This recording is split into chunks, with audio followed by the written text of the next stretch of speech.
Welcome to Modern Mythology, a podcast that explores the many intersections of story and system.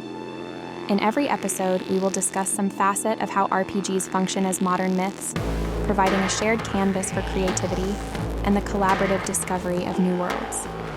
For more information about this episode, articles, or links to our other related projects, visit modernmythology.net. Well, welcome everybody. We are very happy to introduce our guest of sort of a special podcast we're running, and Sacha Lightfoot from Slightly Reckless Games. Thanks for joining us. Thanks for having me.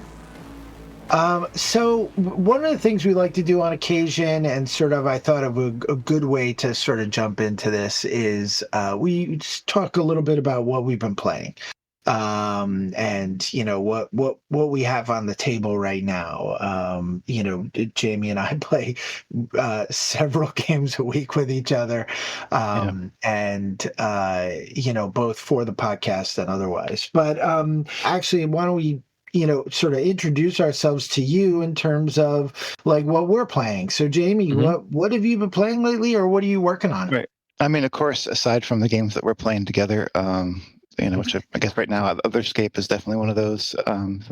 I've been running Chronicles of Darkness, kind of heavily home ruled, but Chronicles of Darkness based system in a world that I've been developing. I have a bunch of books and stuff written in it, and eventually going to be developing a rule system. I've been doing that in the background too. And you have a really cool RPG based, if you don't mind me saying so, an RPG based novel that you're working on right now, right? Oh, cool. Yeah. Also from the Fallen Psycho world. Yeah. I tend to take copious notes. So. Yeah, you are much better at that than I am. Yeah, I'm terrible taking notes. So we played. Let's see. So on the podcast, we've done Mothership and Hard Suit recently. I'm certain you know what Mothership is. Hard Suit is an expansion of the index card RPG, right?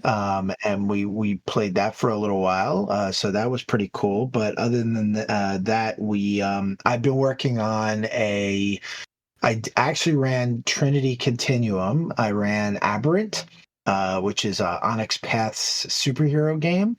And we're going to be starting a weekly series for Aeon, and do like a little space psionic game with them for a while. So we're pretty excited to launch sort of a regular stream for the podcast.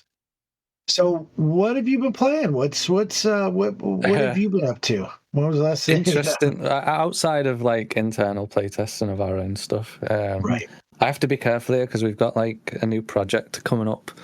A new project coming up over the probably next year now. So kind of some of the stuff I'm playing is kind of research material for that.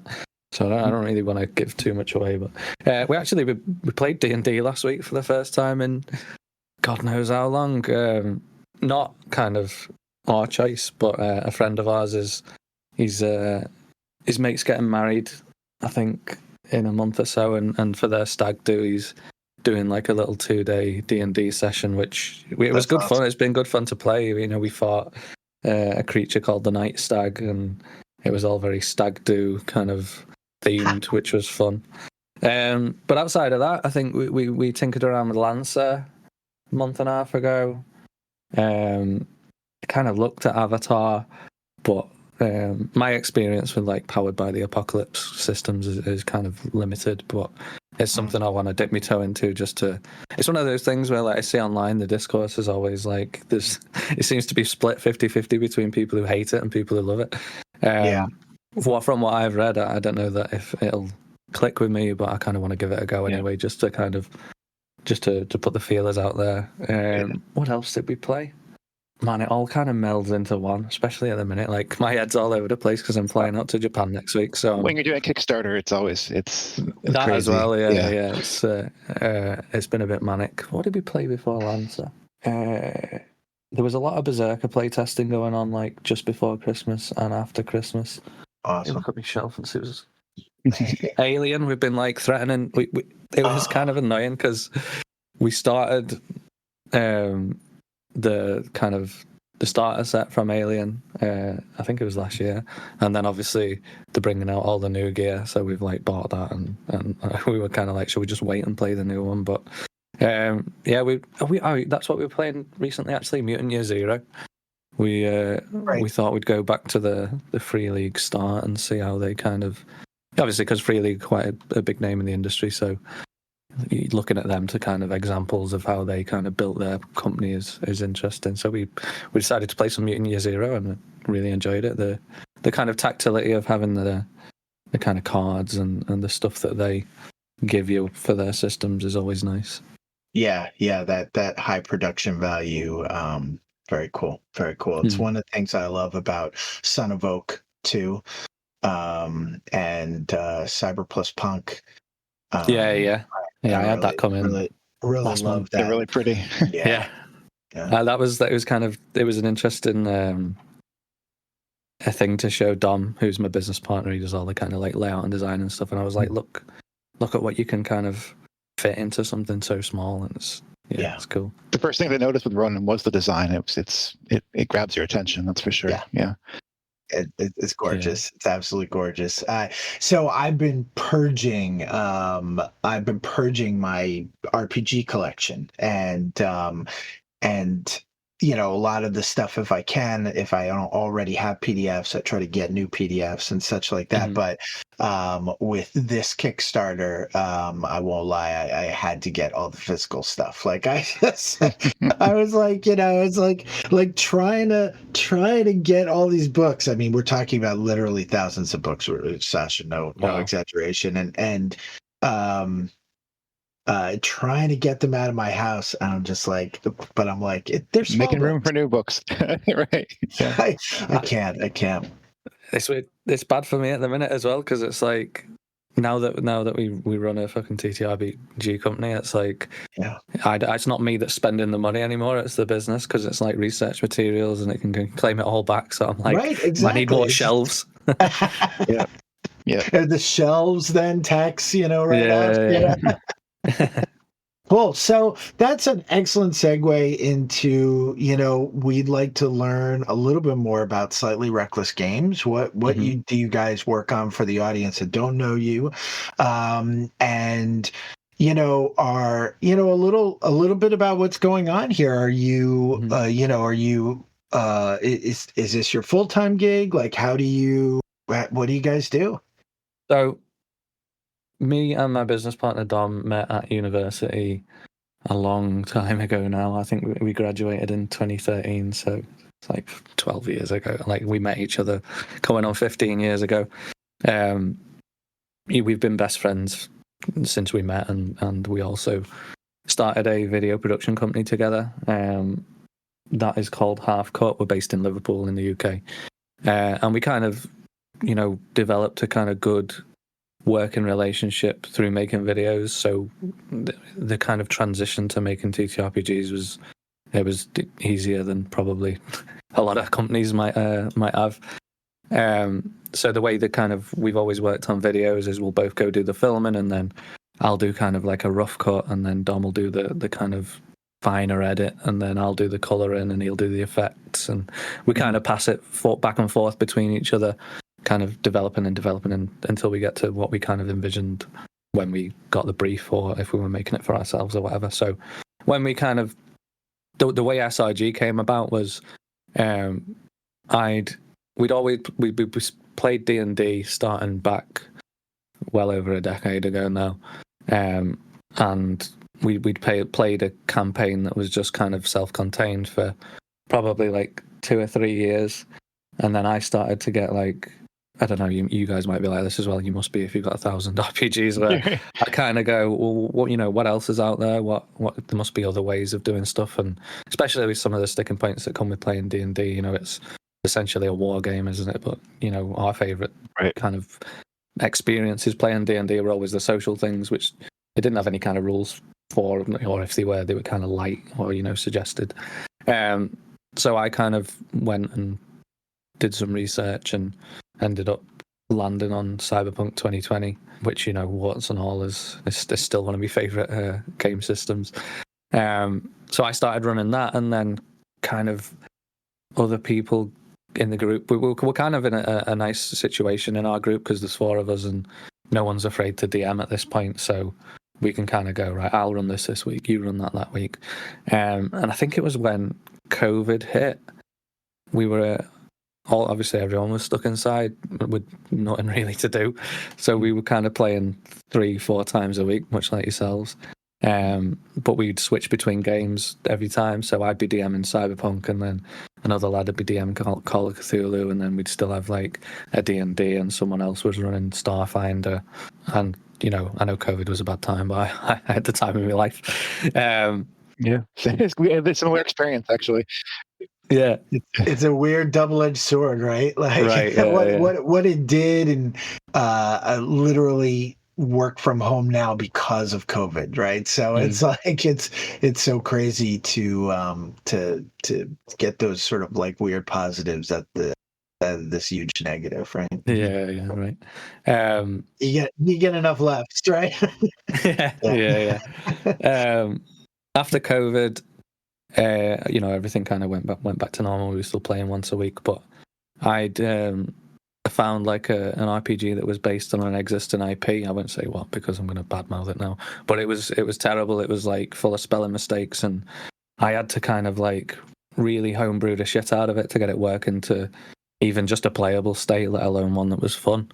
And then I was like, bloody hell, if this is from like a big company, and you know, they're putting this out and then they're sending me like a replacement book a month later because of all the mistakes, then I was like, maybe it's not all that hard. And then I kind of went down the Mörk Borg rabbit hole, and then I think it was seeing the visual design of Mörk Borg that really kind of itched my brain in a way that was like, because obviously like coming from a video background, a lot of what I think about is kind of visual in terms of like the medium. So after I kind of went down the Mörk Borg rabbit hole and then found Pirate Borg and all the zines and everything like that, I was like, oh, this seems quite like accessible. Open, and I can, and I couldn't get the kind of, my first idea was actually for a Norse mythology hack that ended up coming second, but I couldn't get the kind of image of these like kind of, especially like loving Kurosawa films and stuff like that,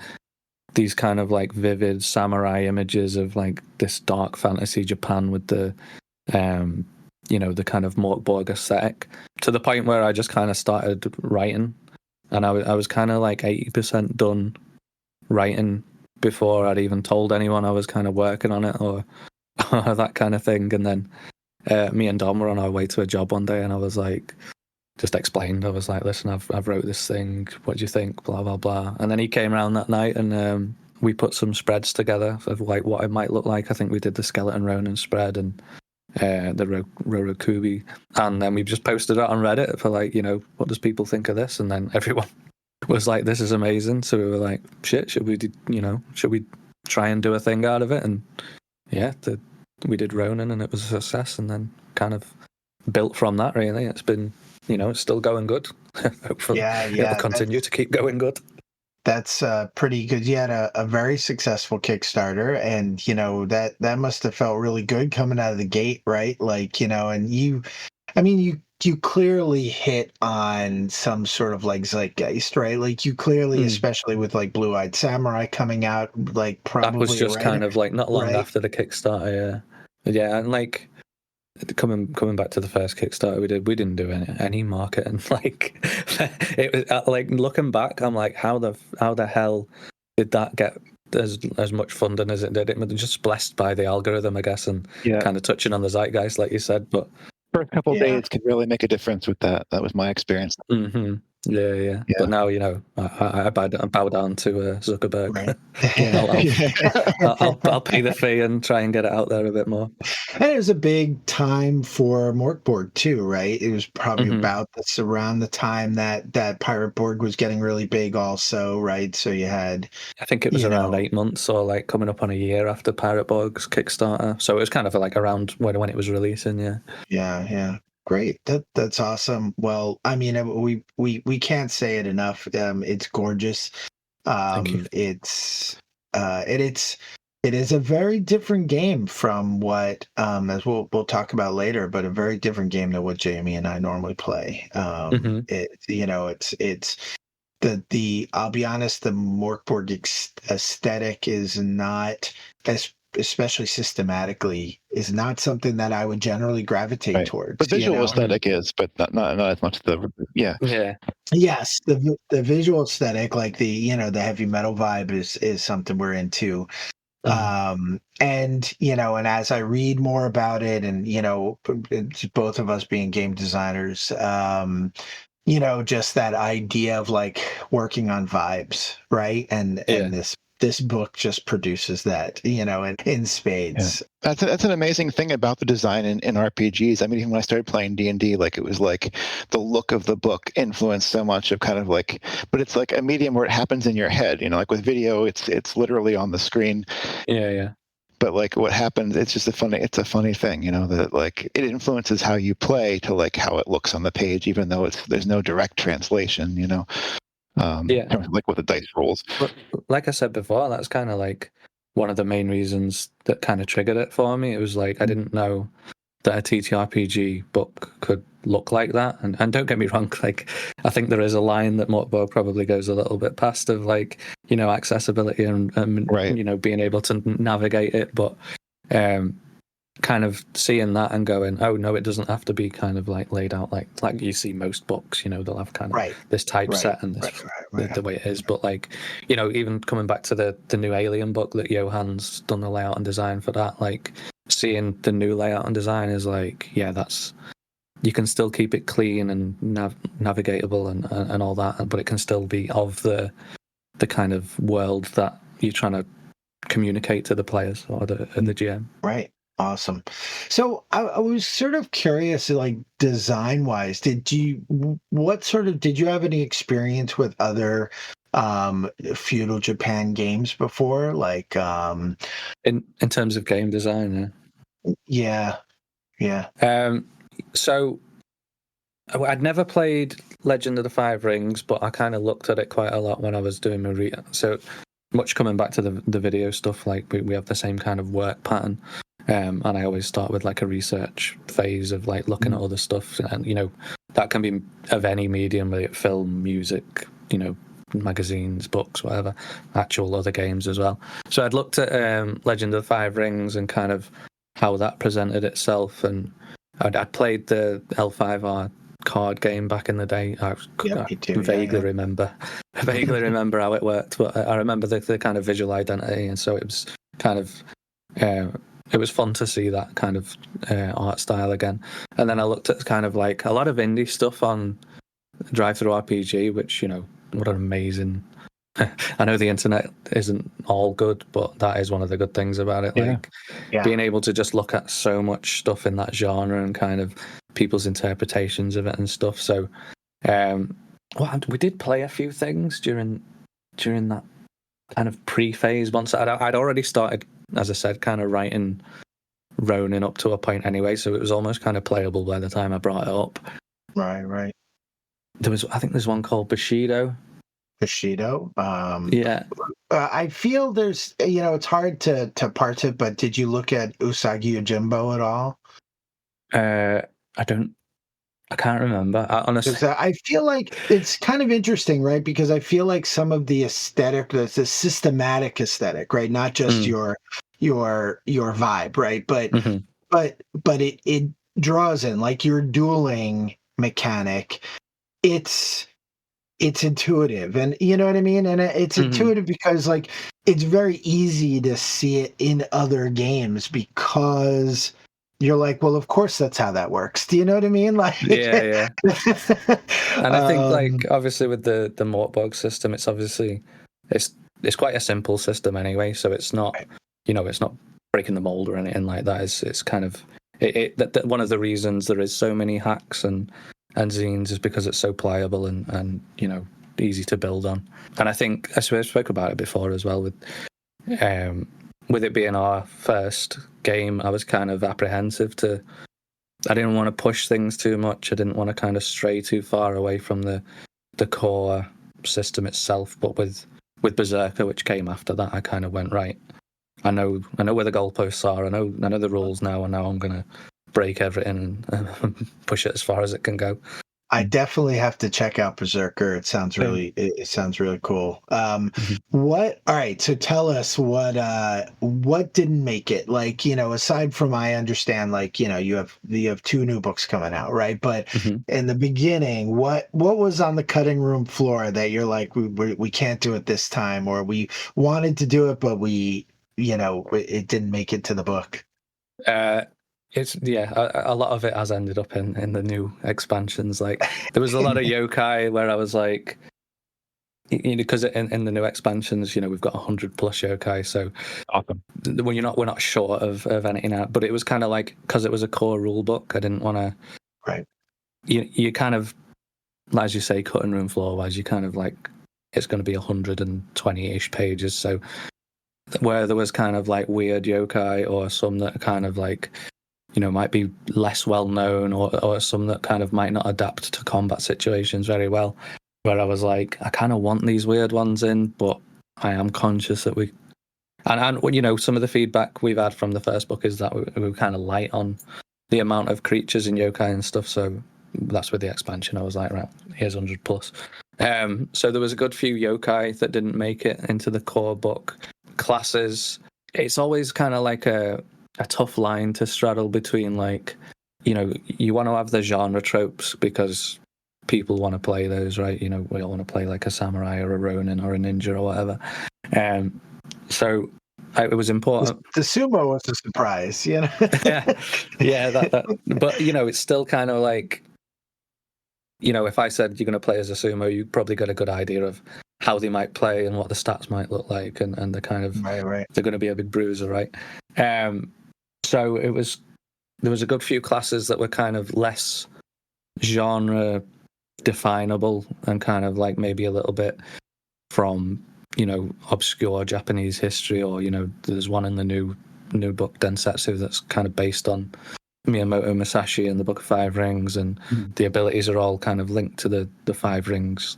Where I was like, that might fly, but now that we've kind of got the opportunity to take all the stuff from the cutting room floor and put it into a new book, it's been nice to go. Yeah, you do whatever you want. Exactly, right? Yeah, 100%. It's your show, right? It's a big shift, right? Because I can see where your original design, you're like, I'm designing this for a Mörk Borg audience, right? You have to set some expectations, or you have expectations set for you. And now you're just like, fuck it. Yeah, now you can just be like, the world is my oyster, Yeah. And like, Dom, it's funny because, like, when we were making the first game, Dom was kind of the voice of reason, but now he's kind of switched the other way around. Like, should we do this? He's like, fuck it, yeah, let's do it.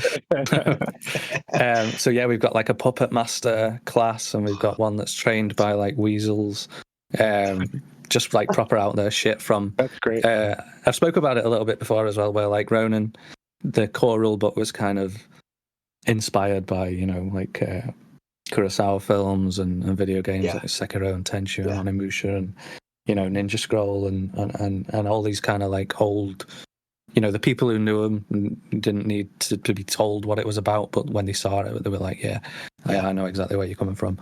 But with this, it's kind of like, it's more like, I've had my head in like Japanese history books for the last few months. I think they're on the shelf behind me actually, like yokai books by Shigeru, and the new expansions are kind of more inspired by actual Japanese history and tales and stuff like that.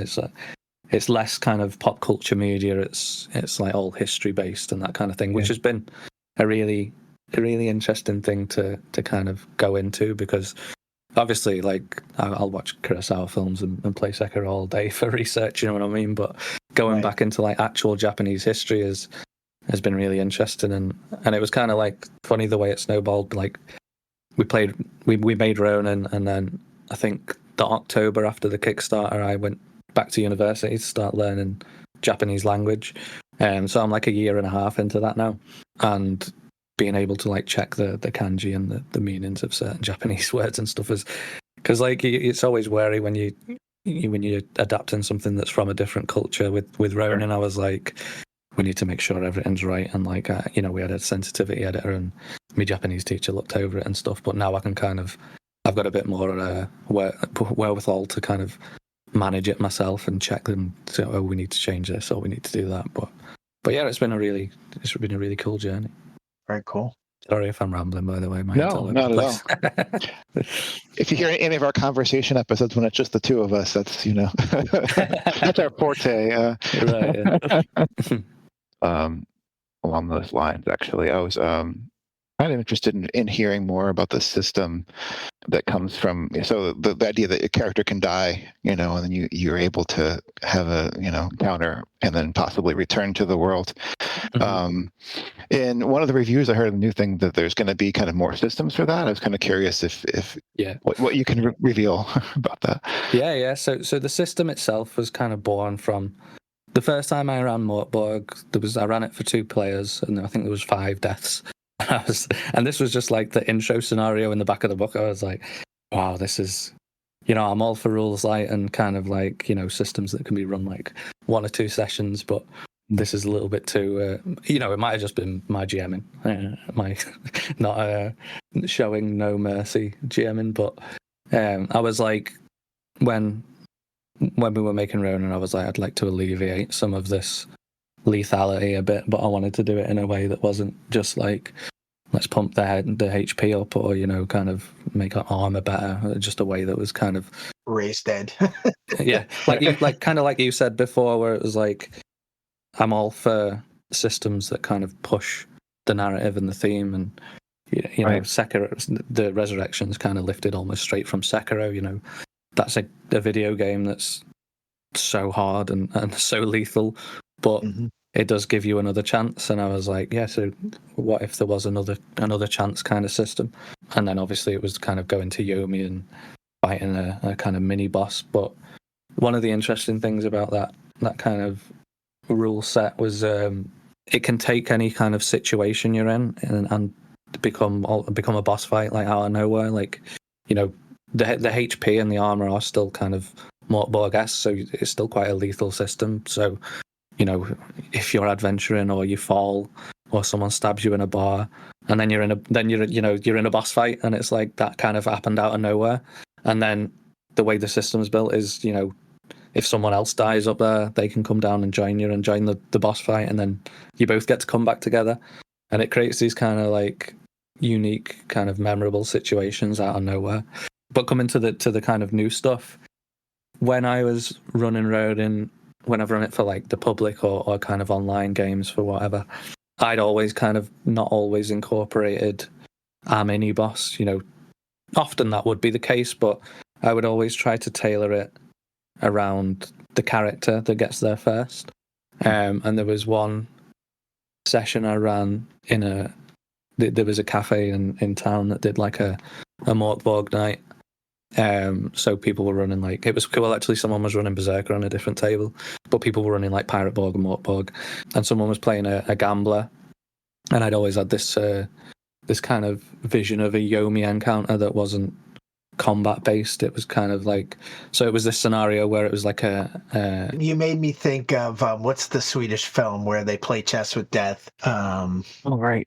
I should know that. I can't. I'm a film nerd and I can't think of it. But yeah, go ahead. This made me think of playing a game exactly. with death. You know, exactly that, right? It was kind of like this backroom gambling hall in Yomi. So it was kind of like all dark, and the kind of the guy that they were gambling against ended up becoming a snake. But they were essentially gambling for their life to come back. And that's awesome. That's great. I think they failed, but everyone was like, you know, that's a cool thing. So yeah, it comes down to like, you've only got access to what we put in the core rule book, right? So it's kind of like, it's difficult sometimes for me as a GM, because I'm like, this is the intention, or this is the kind of things that I would want to do, but putting that in a book and then other people have to interpret that. So it was important for me in the new stuff to kind of accurately portray the kind of stuff that is going to be available in Yomi. So that gambling encounter will be in there. There'll be kind of, we were talking about it the other day, I think we're going to we want to include kind of like a mini adventure that like where if everyone goes to Yomi, that's the trigger, and you all have to kind of go on an adventure in Yomi to come back rather than just love beat a that. Right. Yeah, I love that. Like, Yeah. it's like, as long as it's like something that changes the character, it's like death is not the end, right? But it's like, Exactly, it becomes the story continuing as opposed to sort of this, raised dead, oh, it just never happened sort of thing, Mm-hmm. Yeah. That's why it was important for the kind of stats to change as well when you came back, and Right. if it be a one-time thing of like you get one Right. chance, and if you come back and you die again, that's it. I don't know exactly how we're doing it because I don't want to I don't want to force it, but we were actually just yesterday talking about the idea of doing a series of games that do that, right? So Hero Wars and Artesia, the Known World, Mark Smiley's game, and actually I was just reading for Trinity, they have a thing called Anima, where in the video game, they have like a video game in there, a sim, that if you die, like in order to get to certain places, you have to die and go into the underworld, and stuff like that. And, on one hand, you don't want to heavy hand it, but it is really cool to be like, no, we want to die. Like, like we're not going to throw ourselves at it. We're going to play. Like flatliners. Yeah, right. I'm always about like giving a bit of agency back to the players as well. Like, you probably experienced it yourselves of, I've had characters where I fucking loved them, and then for whatever reason, probably my own stupid decisions, but they've died, and I've been like, fuck, I wish there was a way I could bring them back, or like, and you don't want to kind of like do disservice to the story or the system. Like, if they're dead, they're dead and they're gone. So I was kind of like, you don't want to cheapen death, but yeah. No, both of us were really nerding out over that. I thought that was cool. Yeah. Awesome. So we've been noodling, to some small degree, OSR sort of hurts our brains. And so we've really been sort of like noodling and it's reading a lot of people's opinions and so on and so forth. And so you are going to be sort of our inaugural conversation in terms of like your thoughts on and I don't know how much you've dug into this, but like, what are your thoughts on OSR? Obviously, a lot of people see Mörk Borg and clearly that concept of like playing games based on vibes, right? And the mechanics not really driving how this story goes, right? Like, you have, and I have a couple questions after this about like your honor system and stuff like that. But where do you feel like you fall in that? Like how did you reach this place, and was it sort of accidental because Mörk Borg, or is this how you normally game? It's an interesting question, because it's like I try not to think too heavily into categories and like the way, but obviously they're there for a reason. OSR, we'd always played quite crunchy systems, like as I said before, Cyberpunk 2020 was, you roll in for what body part you're hitting, and it's all a lot of like, there's dice all over the table, it's loads of maths. But so we'd always played quite crunchy systems. So I think it was when I started first playing OSR games, it was kind of like, I don't want to say a breath of fresh air because it's not. Like I still like crunchy systems, and like the next projects we're doing won't be OSR at all. Really, they'll be kind of like more crunchy and more rules based and that kind of stuff. So, but it was kind of nice to not have to think too much and to kind of be able to focus more on the story or like the cinematic elements, if you will. I think our group, that the one that I play with the most, we're all quite interested in the RP moments and the RP sessions. A lot of our kind of, I'm sure if I asked any one of our group to tell you a kind of their favourite moment from our TTRPG journey, it would probably be something stupid that either was said or done in an RP kind of situation, you know what I mean? So that's the kind of group that we were. So kind of when we started experimenting with OSR systems and that kind of stuff, it kind of lends itself well to that stuff, right? And you know, especially like when you're talking about Mörk Borg and the grim dark aspects and, you know, horrible stuff happening and people dying, like characters dying and that. So it was quite fun to play on. So from a design point of view, that was quite easy to. I'm glad we started with an OSR, you know, mainframe or a kind of framework, if you will, because it gave us a lot of creative freedom when we were building and, you know, we're kind of in the system and stuff. But now that I feel like, you know, we're on our third Kickstarter, it's, you know, this is 2 books and we've just finished. I finished writing Berserker, the layout and design's almost, it's like halfway, just gone past halfway.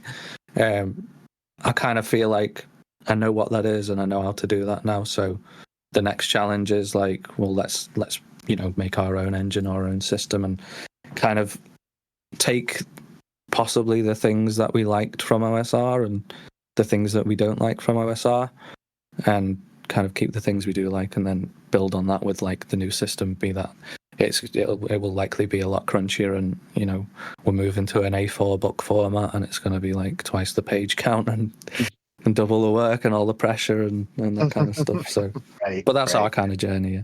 Very cool. Yeah, no, I love that. I think the two of us sort of feel that too. Like we enjoy playing and we enjoy like being good at this stuff, but then every once in a while we want to dig in, but then you always want it to be accessible, right? Yeah. One of the things that surprised me, like starting to play some more like OSR quote unquote style games. I'm sure this varies a lot based on the group, but when you're with a group who have a certain kind of like pattern for RP and stuff like that, I found a lot of times kind of leaving that space, you know, like it just happens naturally anyways, which is kind of like the kind of opposite, like almost tension against like how system also drives things and can generate certain kinds of stories and so on. But sometimes also, you know, it's kind of partially my experience with Rōnin playing it. I got right into my character right away. You know, I didn't need. I mean, the book maybe helped me a lot with that, just looking at and kind of knowing the genre and stuff, but it's still, you know. I think it's funny, we were having a discussion about it a couple of weeks ago. Coming to what you said there, I think it's like sometimes having kind of systems or rules and stuff can like take people out of the RP, and you know, you kind of, you don't want to get lost in kind of, oh, do I need to be doing this or do I need to be rolling that or whatever. But then one of our Dom actually. He is a notorious. How do I put this kind of politely? He's not very good at talking to anyone really in real life as well. No, he's all right. But I've because we're kind of like, I've started to build this. It's not like a document, but kind of like design philosophies that I want our games to have going forward. And I was speaking to him about like, you know, he's played high charisma characters in the past, but because he's shit at talking, the GM has to go, you know, well, you know, you're fucking up your kind of like conversation with the guard or whatever, or the king or whoever it may be. But there should be systems in place for people who want to play charismatic characters who might not be charismatic people, which is one of the design philosophies I've added, because I think it's important, especially in games that allow us to kind of take on and be these. So it's important that you know, players get to kind of play out that fantasy, even if they're not necessarily that kind of person. Obviously, OSR systems don't really have much maneuverability in that sense, but going forward, it's something we want to introduce. Right, you're just like okay, well, roll spirit. You know, that's it.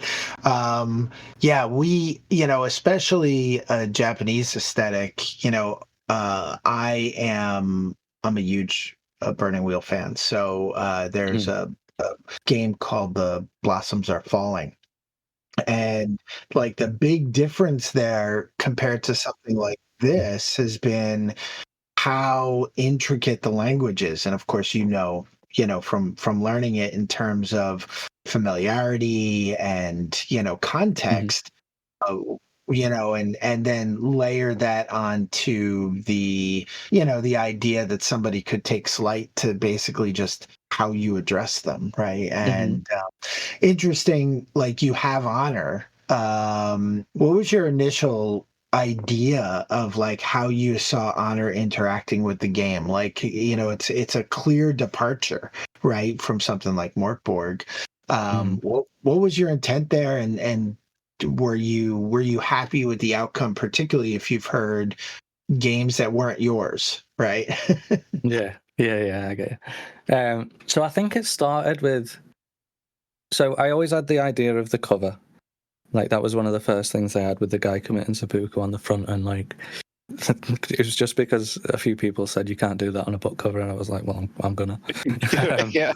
Yeah. That's awesome. So and I knew I wanted seppuku to be a part of the game, be that, as such it's quite a difficult thing to navigate, but someone once brought up asking your players to commit ritual suicide is quite a grim thing to do, and the X card and stuff like that are all great tools for that kind of thing. But when I spoke to our sensitivity reader about it, she was like, well, you should have, because my initial version of the rules was like, if you fail, then you're injured and then you probably die. She was like, no, you should have a rules for a second for someone to chop the head off. And I was like, well, if our sensitivity reader's saying, you need to have someone chopping the head off, then I was like, it's probably all right.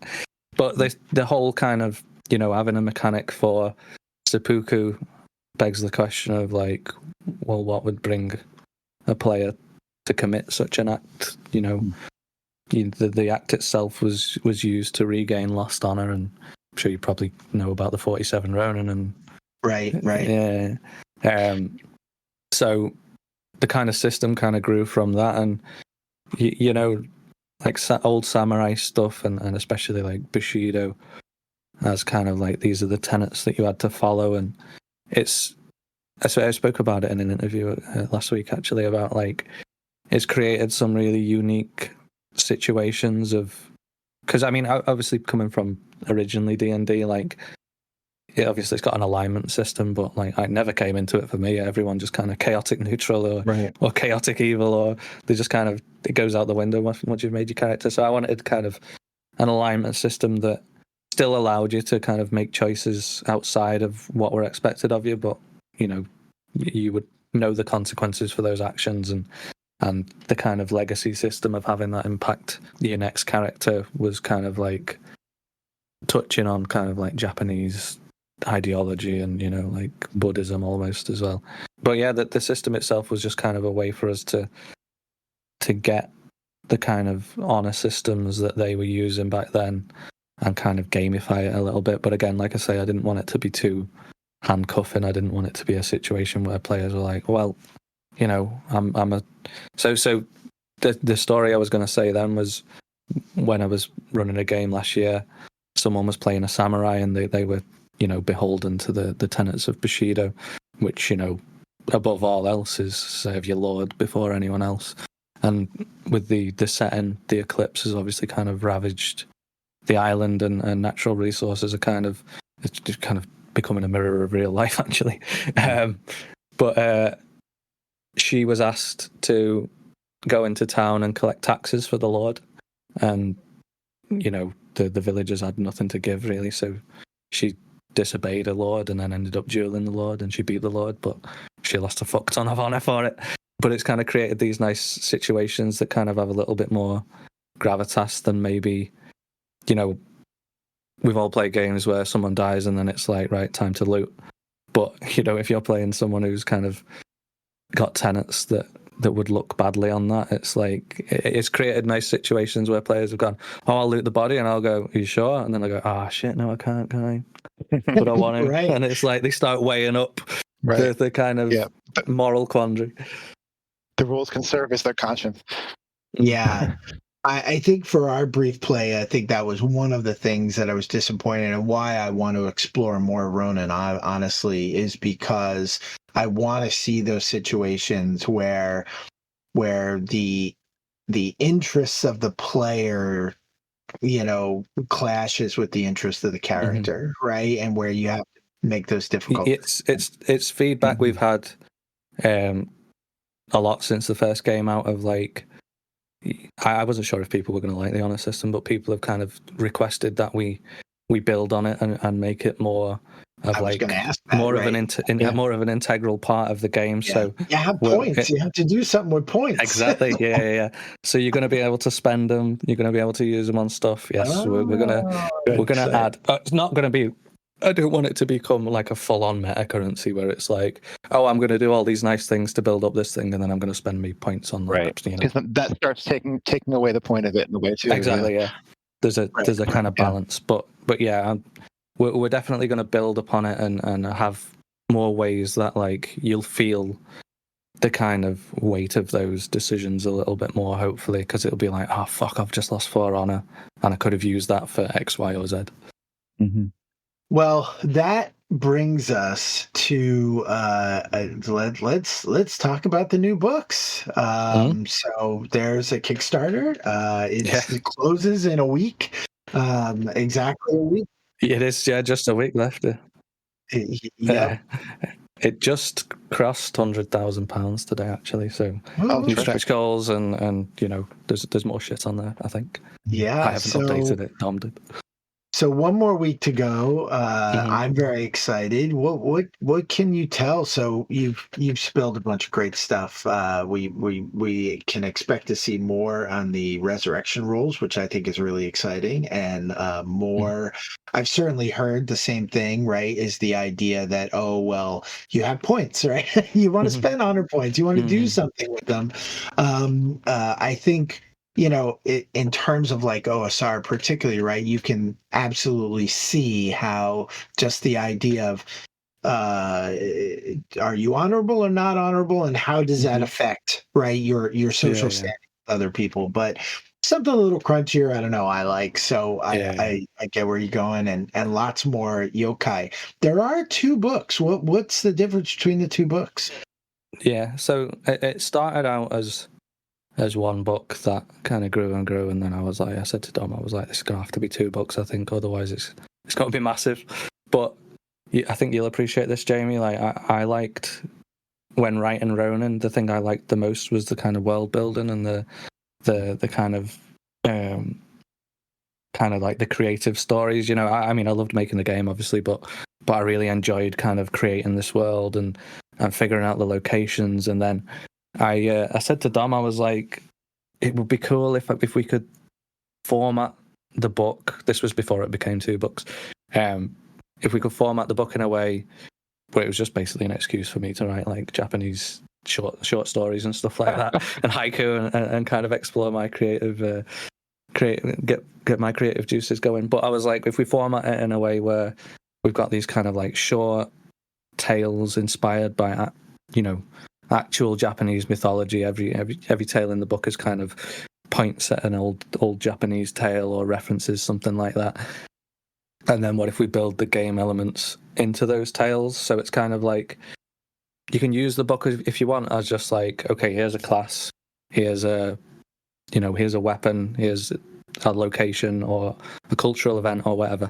You can just take those and drop them into your game if you want, or you know, you've got the tale attached, so you can kind of weave a little bit of storytelling into your games as well. You know, it might be the case that the weapon is part of a story that I've written that involves a village, that involves a quest, or involves kind of like betrayal or actual NPCs or stuff like that. So you can take what you want from each story, right, and then kind of include them as you want. And that's Densetsu, essentially. It's more kind of based on Japanese history and kind of old folklore tales and stuff like that, with game elements all weaved in.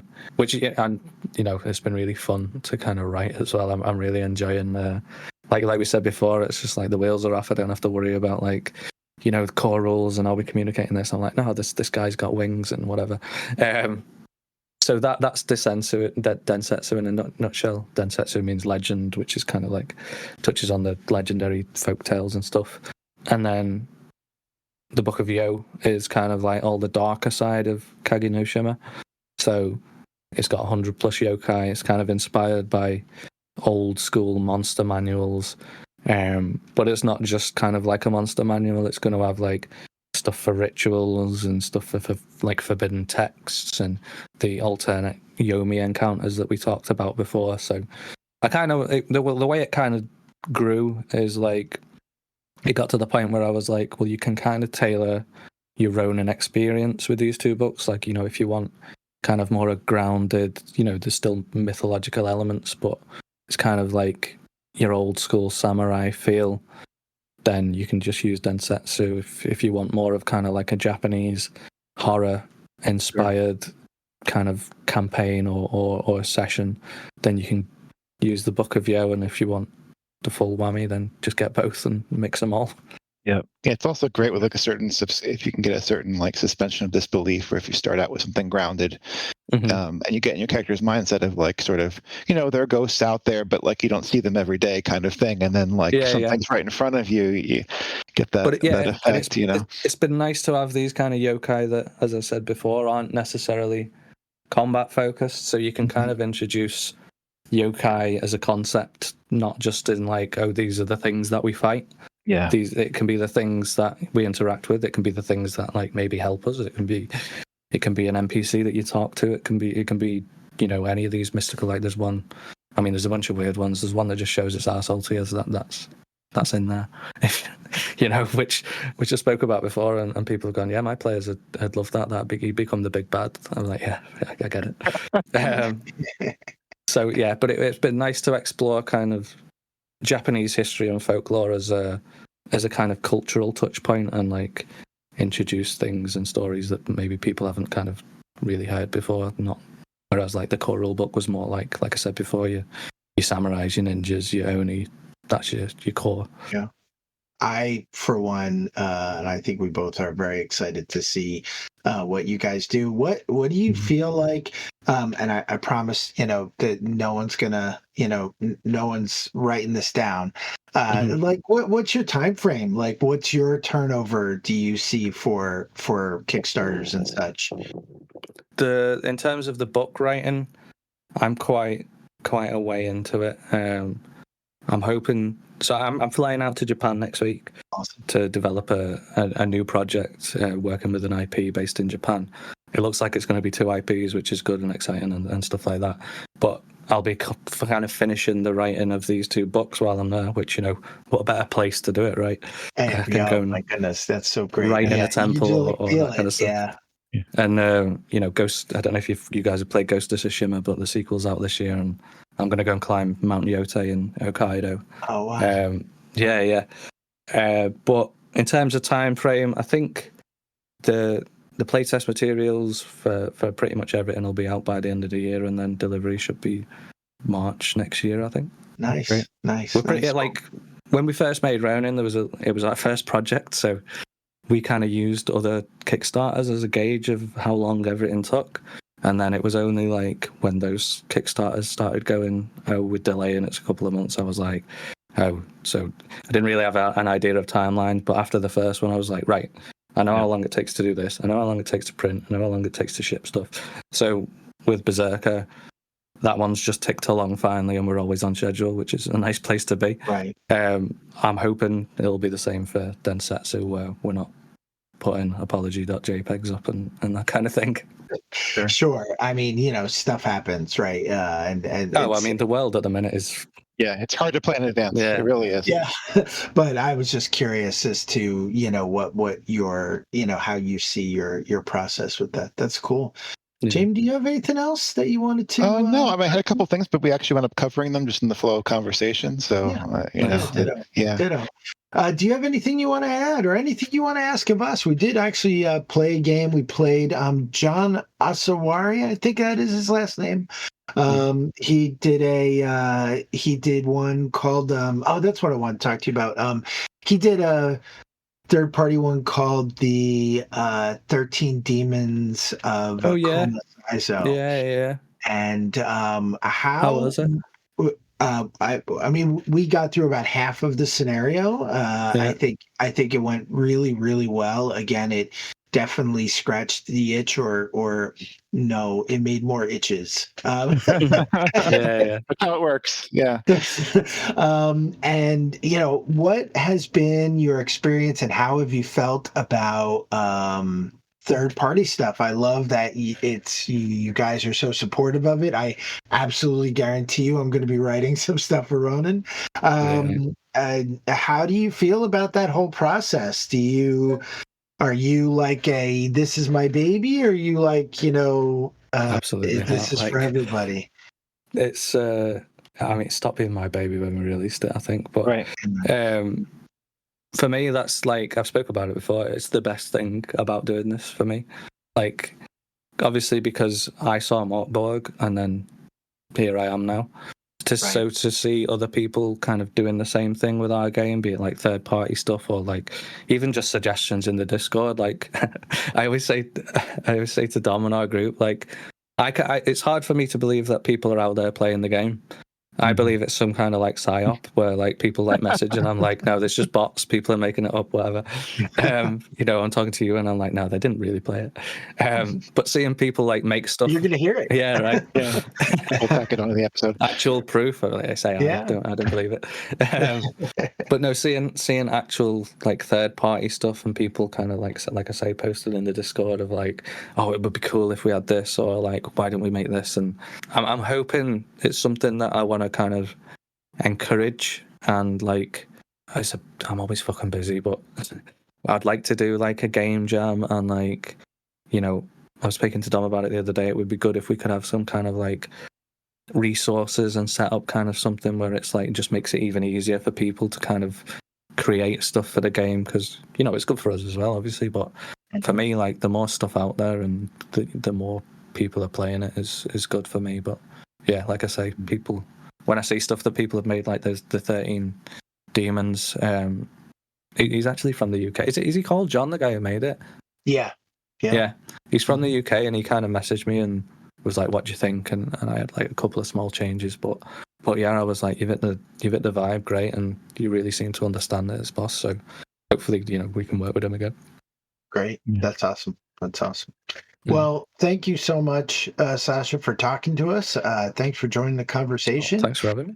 And honestly, I hope we get to talk to you soon. And if when it gets out, hope you take a listen, and by all means, stick around. I'll be sharing it on the Kickstarter and that kind of stuff. Yeah. Great. Well, take it easy and have a good night. And thanks for working with us at time-wise and such. With that 5-hour time gap, right? Yeah, it's after 11 now. I'll be going to bed soon, no doubt. I've got 9 other emails to do first. And best of luck with everything you do. Do you want to know what the fallen are, little one?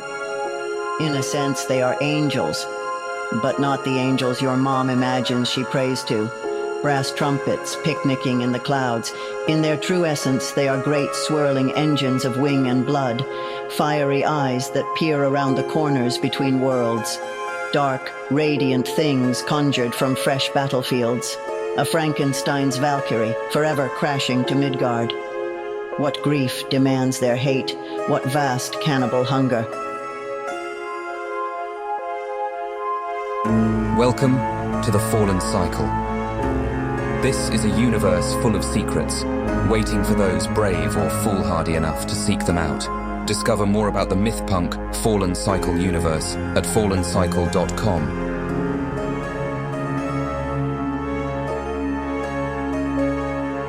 We're ready to start? Yeah. All right.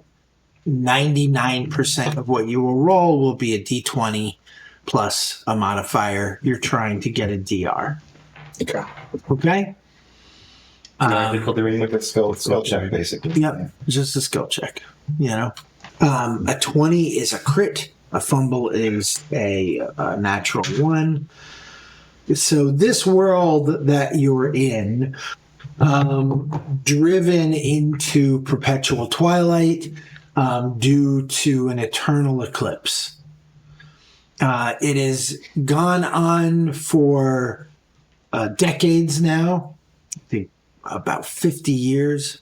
So there certainly do exist the rare person that maybe have, was that's seen the sun, but I suspect well, you might be old enough. How old are you? How old is the, careful before you call them old. No, I was As a child, did you see the sun? No, I was kind of thinking, like, realistically, how vigorous am I going to be if I'm a sumo wrestler for like what's the career? Like they sumo to their 40s and he's past his prime. I think he could be 50, 55, something like that. Mm-hmm. So old for a sumo wrestler. I feel like. So then, as a child, you saw the sun. Maybe I have I heard the story so many times from my mother that I feel maybe when I was 2, I saw that and the memory's false because I was so small. Right. It's been like a solar eclipse for 50 years. Basically. Yes. Yep. But and the world changed inextricably. Now, all of you, for the past several decades, have only known this new world of corruption and darkness.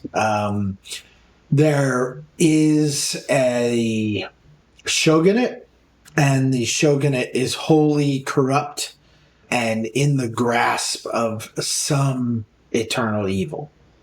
And you are uncertain what the connection is there. But for instance, the imperial palace, which once was a place of light and hope, has descended into madness and nightmare. The dead do not rest. Speaking of blades, although there's not the pomp and circumstance behind death. It's very simply you rise again as undead. You're whether or not it's your body. There's some philosophers that might suggest that you are inhabited by demons. What was that called in Evil? The Deadites? Yeah. It's very unlike Blades in that there's not this sense that your spirit goes somewhere or who cares. It's just this, your body dies from whatever cause and you are returned to the land of the living through death. There have been rumors, there have been talk of resurrection, but it is not through the same body. There have people who have talked about having walked the earth before. You might come back as a chipmunk. You might come back as a chipmunk. Exactly. But they also tell tales of having fought their way through the land of the dead to return to some semblance of life. I would like each of you to describe for me, as we see this as kind of this montage, you're going to describe what your character looks like through some sort of action scene where you're either doing in a harrowing battle, you're succeeding in a harrowing battle, you're performing some great feat of cunning, so you're tricking somebody or something to that effect, or you're sacrificing something in the name of honor. So you see an older man, I mean, probably a little younger than you, but not much, in a straw hat, in a kind of ill-reputed, what would be called a bar? I don't know what we call it, but a place where you drink alcohol. And there are men who bust in and try to rob the place, and you see me fighting them off, but really the whole time I'm just trying to get to my drink.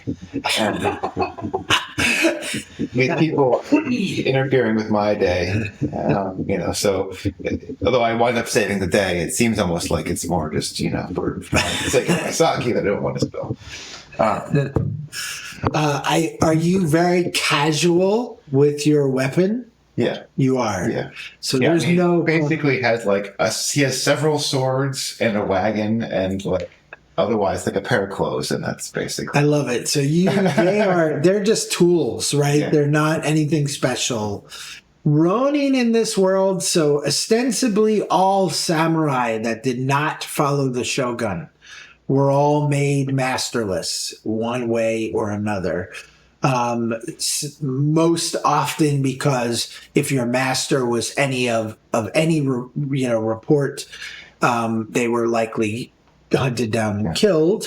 And if you survived, then it is to your shame, and you walk the world masterless. I also have a cursed blade, so it's probably this like all black blade that he has with a tie with a sash and tries to avoid ever opening. It. There you go. Bad things happen. Or your master became masterless, no longer willing to follow the shogunate, and then, by and large, you are still then masterless because you are no longer the vassal of a samurai. So the Rōnin are plentiful, and depending on the kind of person you were, often will determine whether or not, like, what kind of role you play in the constant performance of life. So, cut to a large for the time and community, height-wise, large-ish man. He's got a kind of salt and pepper chonmage, the sumo hairstyle with the top knot, shaved to about the sort of even with the ears. So he's comparatively tall. His iron and leather cuirass is strained over a pretty large belly. He looks like a sumo fighter past his prime because he is that. Akiyama Yori, the Tiger of Hell, was contracted by approached by a small village to go clear a skeletal samurai away from a well from one of the water sources. We get a quick montage of this large man in his naginata, which is like a halberd. It's a sword on a staff. A couple of swipes, not real fast. It kind of pushes the skeletal samurai back, makes it drop the sword, gets fed up with the naginata, throws it down, runs up, and literally belly bumps this skeletal samurai, knocking it over. Dude, does it like freeze and like show your name? You know, yeah, that'd be great. Tiger of Hell. Yeah. Once it's on the ground, Yori is able to regain the naginata, destroy the skeletal samurai, and the village tries to pay him. He's like, no, just feed me dinner. And they say, as much as you want. Hours pass. That village is in ruin now. Go. They like hire adventurers to like defeat you because you're eating them out of the old sumo. Okay, so there's a theater, and it's dark, and there's a performance, and there's like, I can't name any of the instruments, but like there's those like music is playing, and there's like masks, people in masks, like traditional, yeah, and it's like a fable of hubris and vengeance, right? Yeah, and then the audience is like this man who's like being really loud and obnoxious, and there's popcorn, like he's stuffing his face, and he smacks a server, and then during the climax of the show, one of the performers leaps off the stage onto the table and says, their name was Akira. And then just like, stab. Blood goes everywhere. And then the mask falls, and it's me. I'm the ghostly wanderer. Awesome. All right. There is a light snow falling on the charred and blood-stained temple ruins. You stand around the twisted body of a high priest Han. With his dying breath, one or more of you are leaning over him, and he barely is able to, in a raspy tones as he spits blood, which of course you know is bad. I'm not a doctor, but... He says, Akuma Saizo has escaped his magical bonds. that has kept him imprisoned here beneath the temple for the past 99 years. Saizo is possessed by 13 demons, each granting him a unique and terrifying power. It's far too many demons. Do our characters know each other?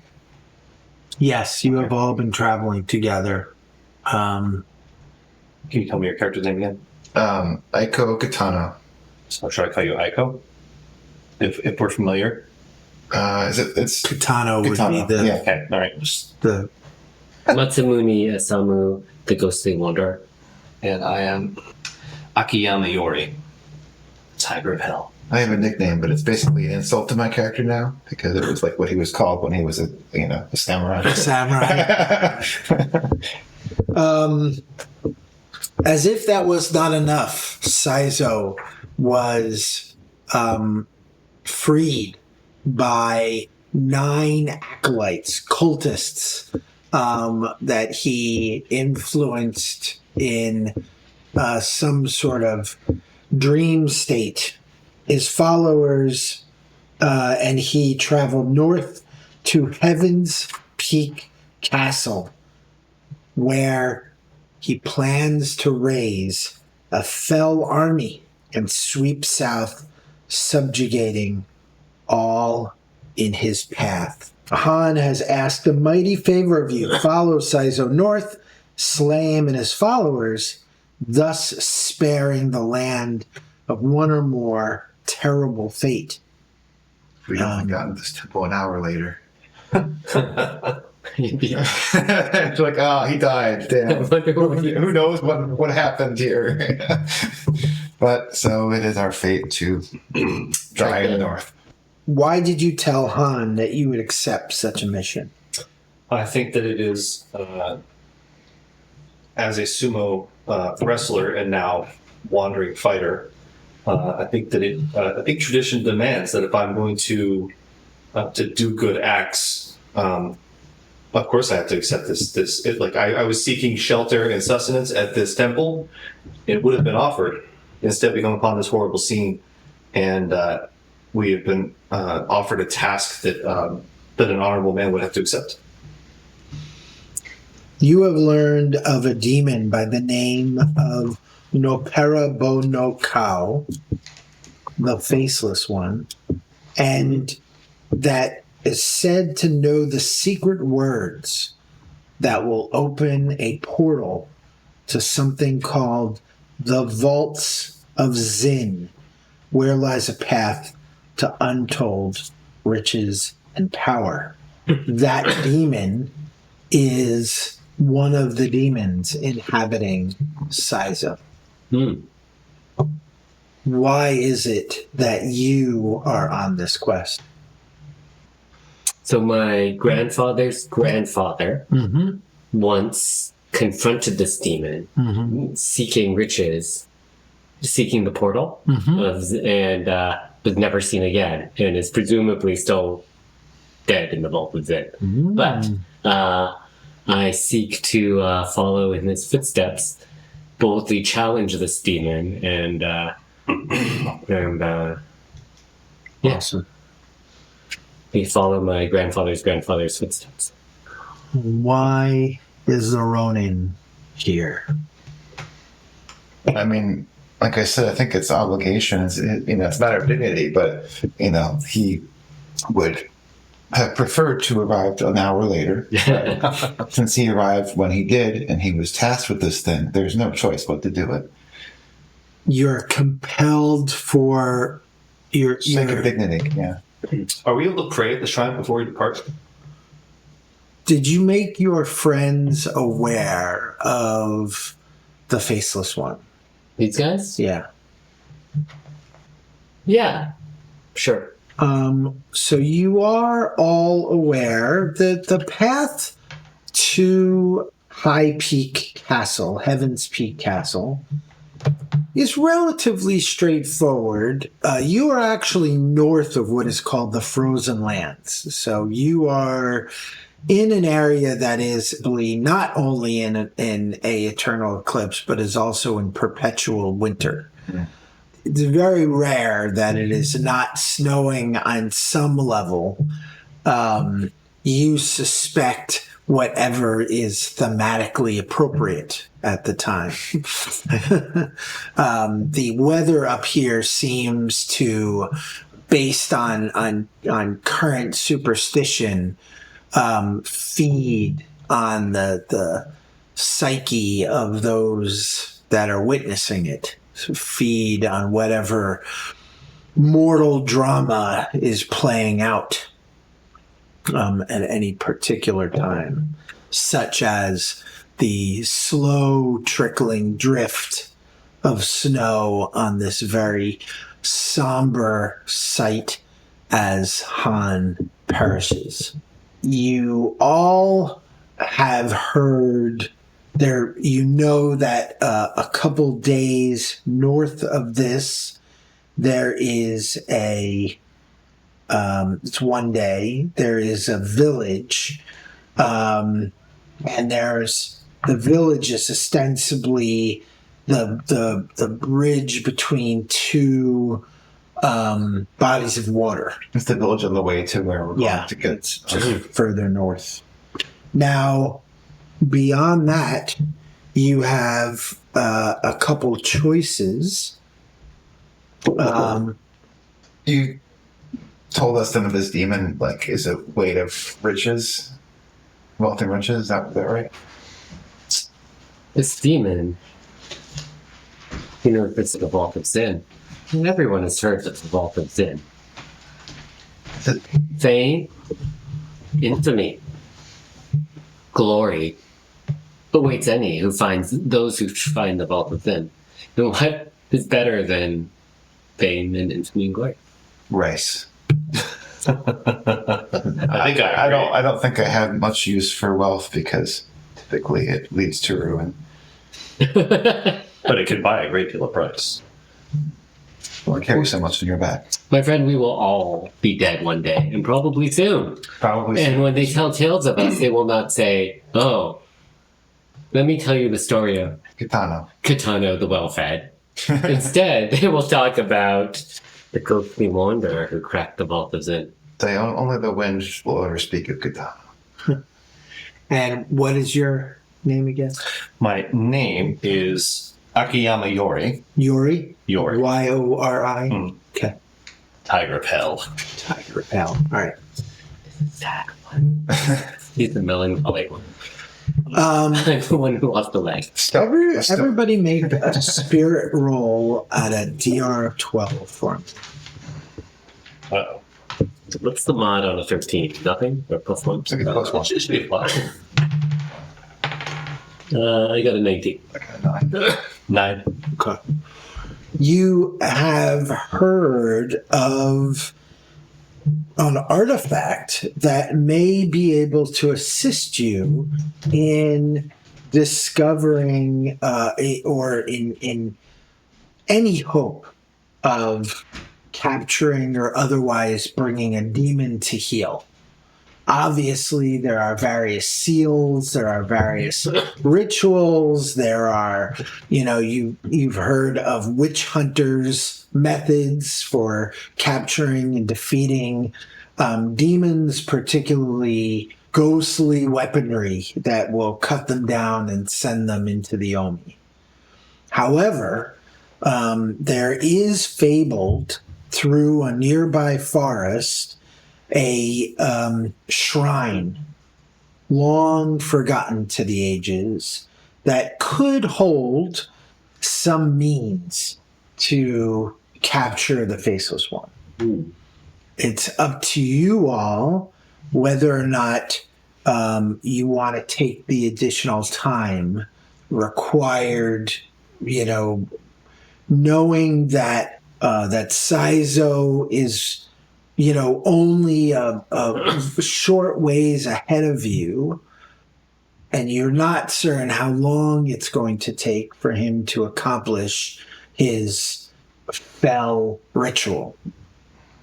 You're also not entirely certain why it is he's traveling to Heaven's Peak Castle. So, but if you, in fact, have any hope against the Faceless One or really any demon, the shrine could provide some assistance. It's up to you whether or not you believe you have to. It's at least 2 days through some sort of forest of restless spirits. If he was just a man, I would say we should pursue him with all haste, but perhaps there is some reason to go to the shrine. 13 demons, 9 followers versus the 3 of us. Exactly. We need some sort of help. Even if we were to catch them, I don't know that this is the time to attack them. I think we go and we seek support from the spirit realm. Perhaps we can uncover this shrine, and perhaps with the emergence of the Faceless One, maybe his ancient power could be countered by another ancient power. I think it is worth. I think it's worth the time. It would be good if I didn't have to unsheath this sword. You say that a lot. I don't know whether to be concerned or tired. Last time, whole family died. They weren't the target. Isthmus. Keep this short. That was the word I was looking for. Yes, that's the word I was looking for. So there is a town called Mizunaka. Mizunaka lies in the isthmus between these two bodies of water, joining frozen lands to the north to the mainland. Before the eclipse, it was known as a bustling market town, famous for its warm welcome to travelers and pilgrims. As the 3 of you saunter into, you can see that it is covered in a fresh blanket of snow, and you can see there's some smoke in the distance. Now, you're uncertain whether or not Saizo has come through here. You suspect that might be the case, as in you see many of the same sights of ruin and fire. However, one thing that is not here is an overabundance of blood. Again, maybe it's because it's a new snowfall. It took you a day to get here. Or there is something else. But one thing is for certain, that this place is dead. This place... There's no one in the village. You do not see, as you walk, you can see shutters flapping. You can, if some of them might be open, you could certainly check. Nobody seems to be in any of the businesses that once were, nor do you really see a lot of good indication as to any recent business to be had. Certainly fewer and fewer and fewer people every year travel, if not survive, any further north than this. This is a bad omen. I was very much hoping for a bowl of warm rice. So this looks like freshly abandoned? Like he came in here and killed all these people, or... Well, again, it's hard to tell, but you are...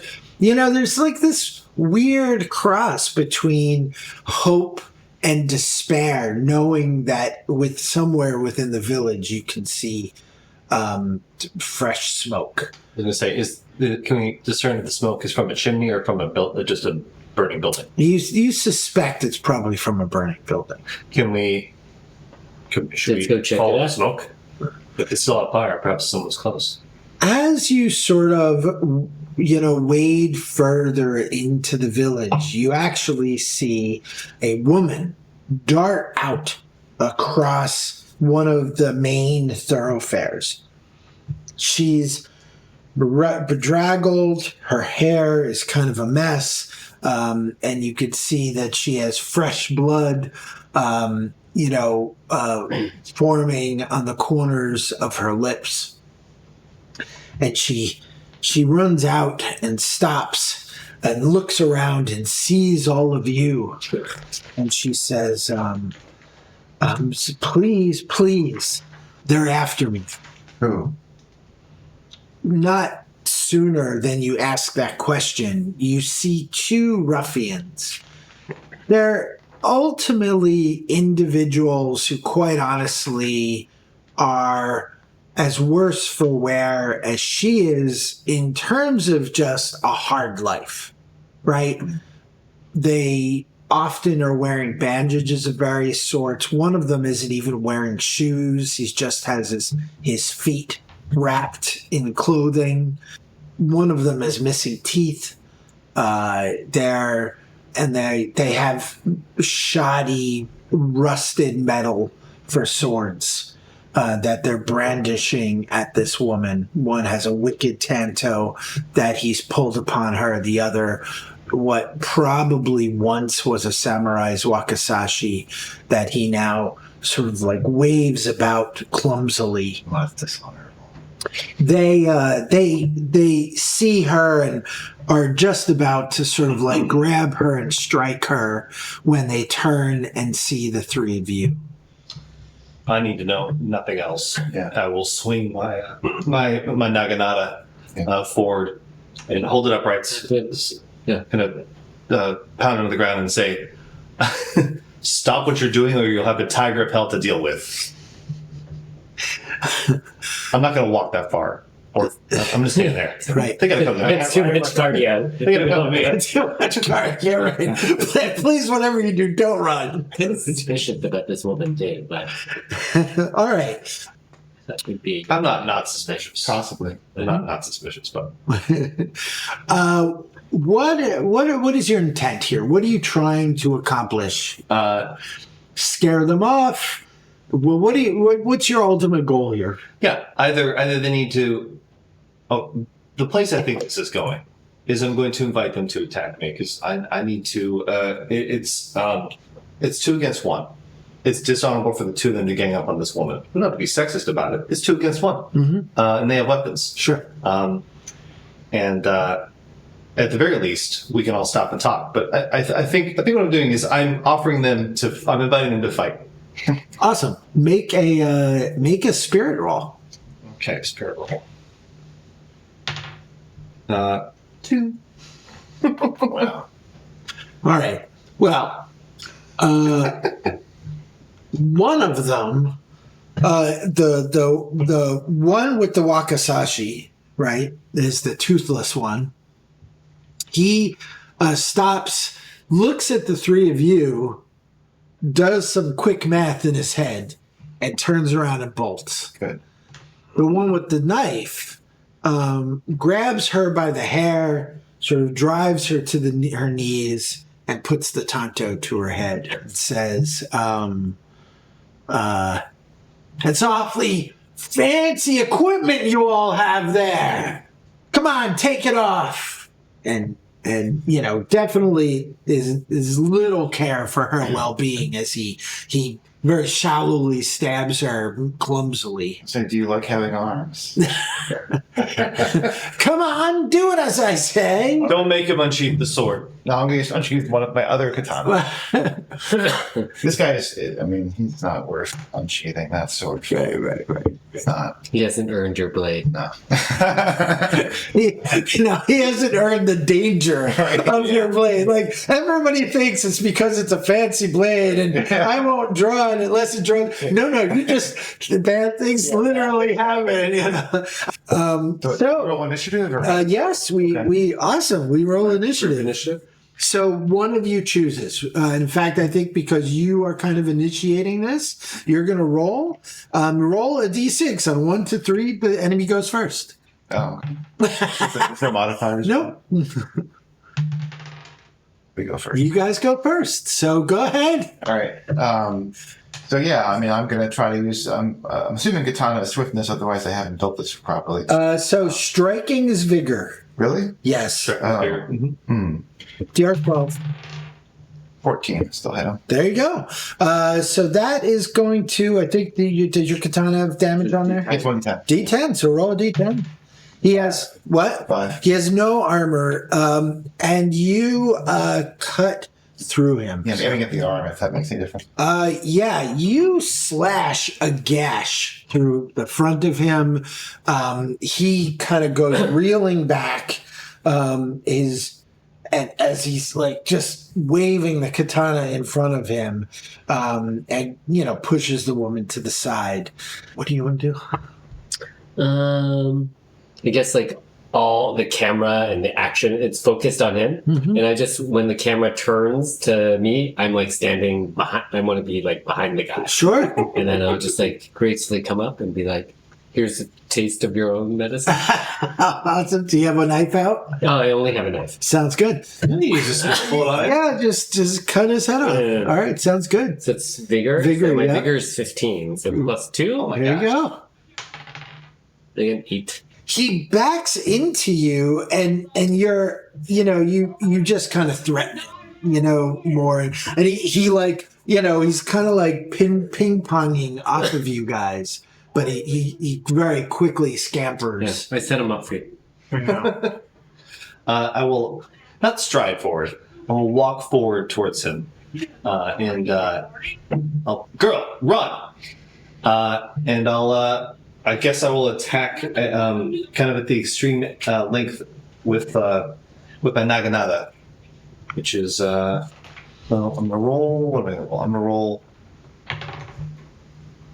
19. I feel like that's gonna hit. Probably. And then that's a D8 with the damage. Yeah. 7 damage. You literally just run him through, like, I think I'm heavy enough. I can just walk forward, and just kind of like push it through. right. Like, again, he's ping ponging between you say run and just. I think he trips and you just like pin him to the ground. Only for Jonathan, roll a D6 for me. 4. For 4 other people to kind of run up, 4 other bandits. They have a smattering of various light, useless weaponry, which some of you may not even ever use, including the guy with the tanto, who is much more brazen. Not the tanto, the wakizashi, who's much more brazen now that he has 3 other people with him. You guys have gone. They sort of arrive. What do you guys want to do? Threaten them. Okay. Sounds good. Yeah. I guess, tell them that their fate is going to be the same as their friend, and perhaps they might want to reconsider their lives. Reconsider their lives. All right, go ahead and make a spirit roll, and I'm going to give you. You can roll a D4, okay.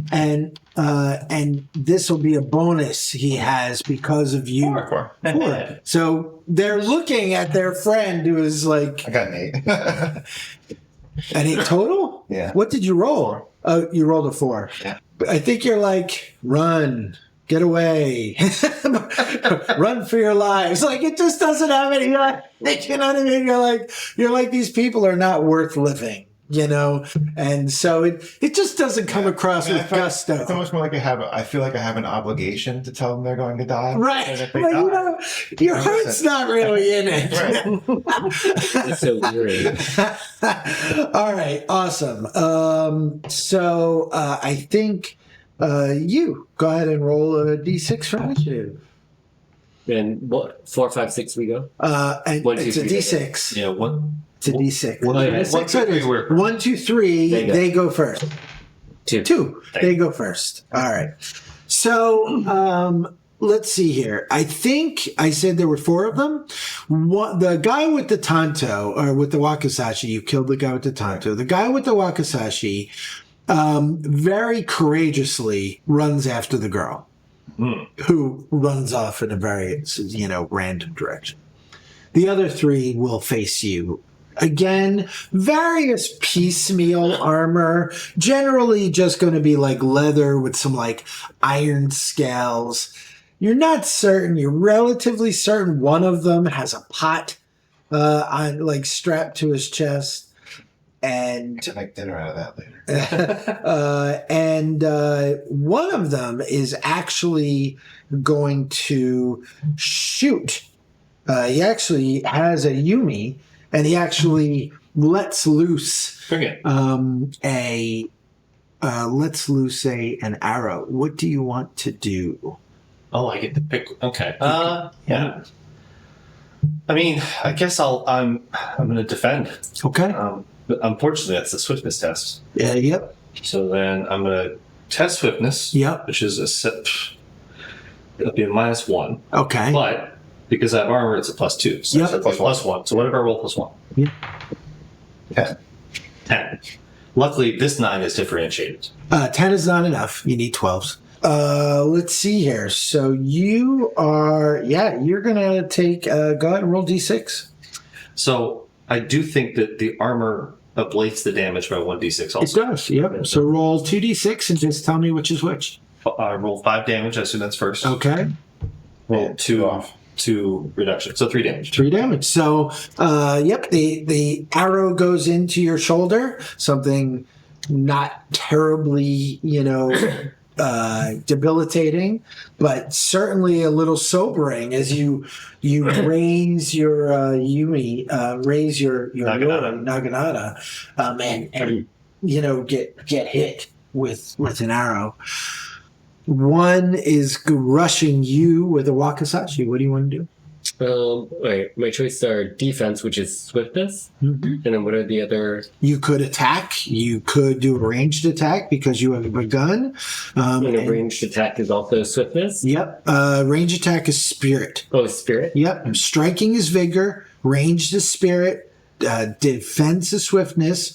Or you could try to parry once. Okay, so if I attack, then we just both take damage.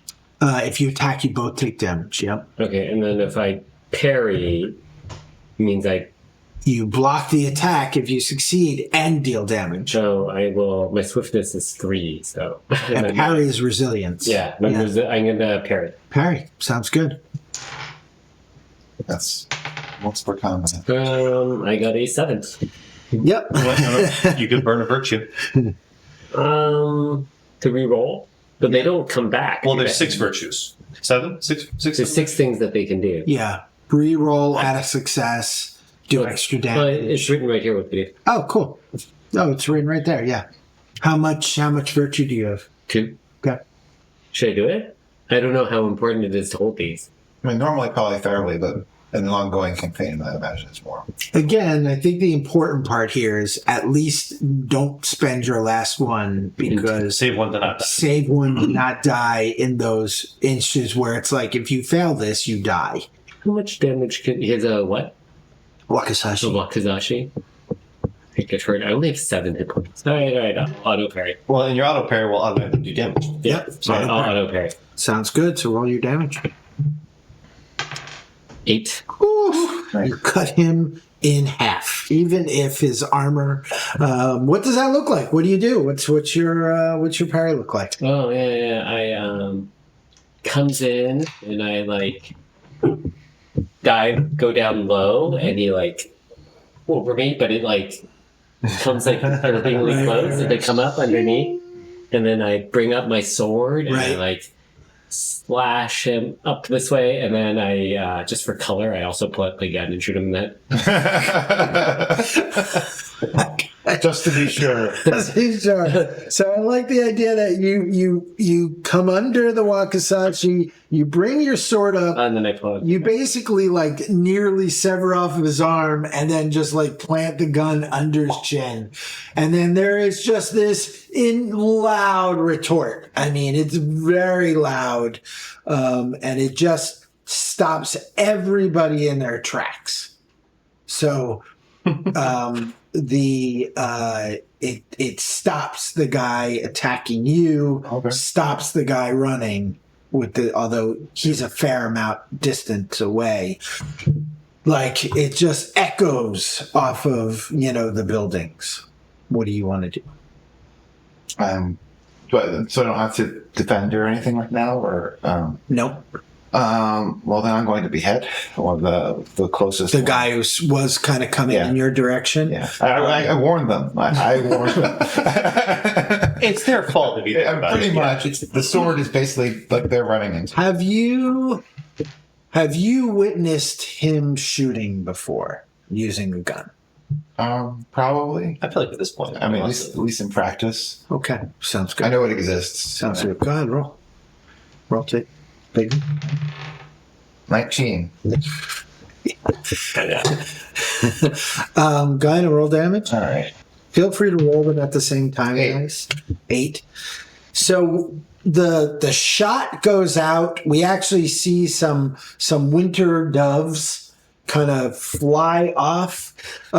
He stops for a second and looks at Osamu.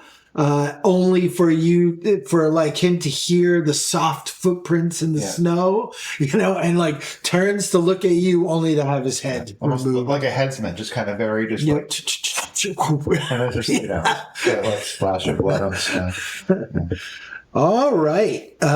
What do you want to do about the guy shooting arrows How far away is he? or the guy running? How far away is the arrow guy, roughly? I mean, none of them for you are comfortable ranges for you to move. All right. I'm going to charge. I'm going to charge toward him, not very quickly, Like a bull. a jog. Yeah, I'm going to charge toward him. I'm going to say, "Try that again," and I'm going to defend as my action. You're going to defend as your action. Interesting. Yeah. Okay. Sounds good.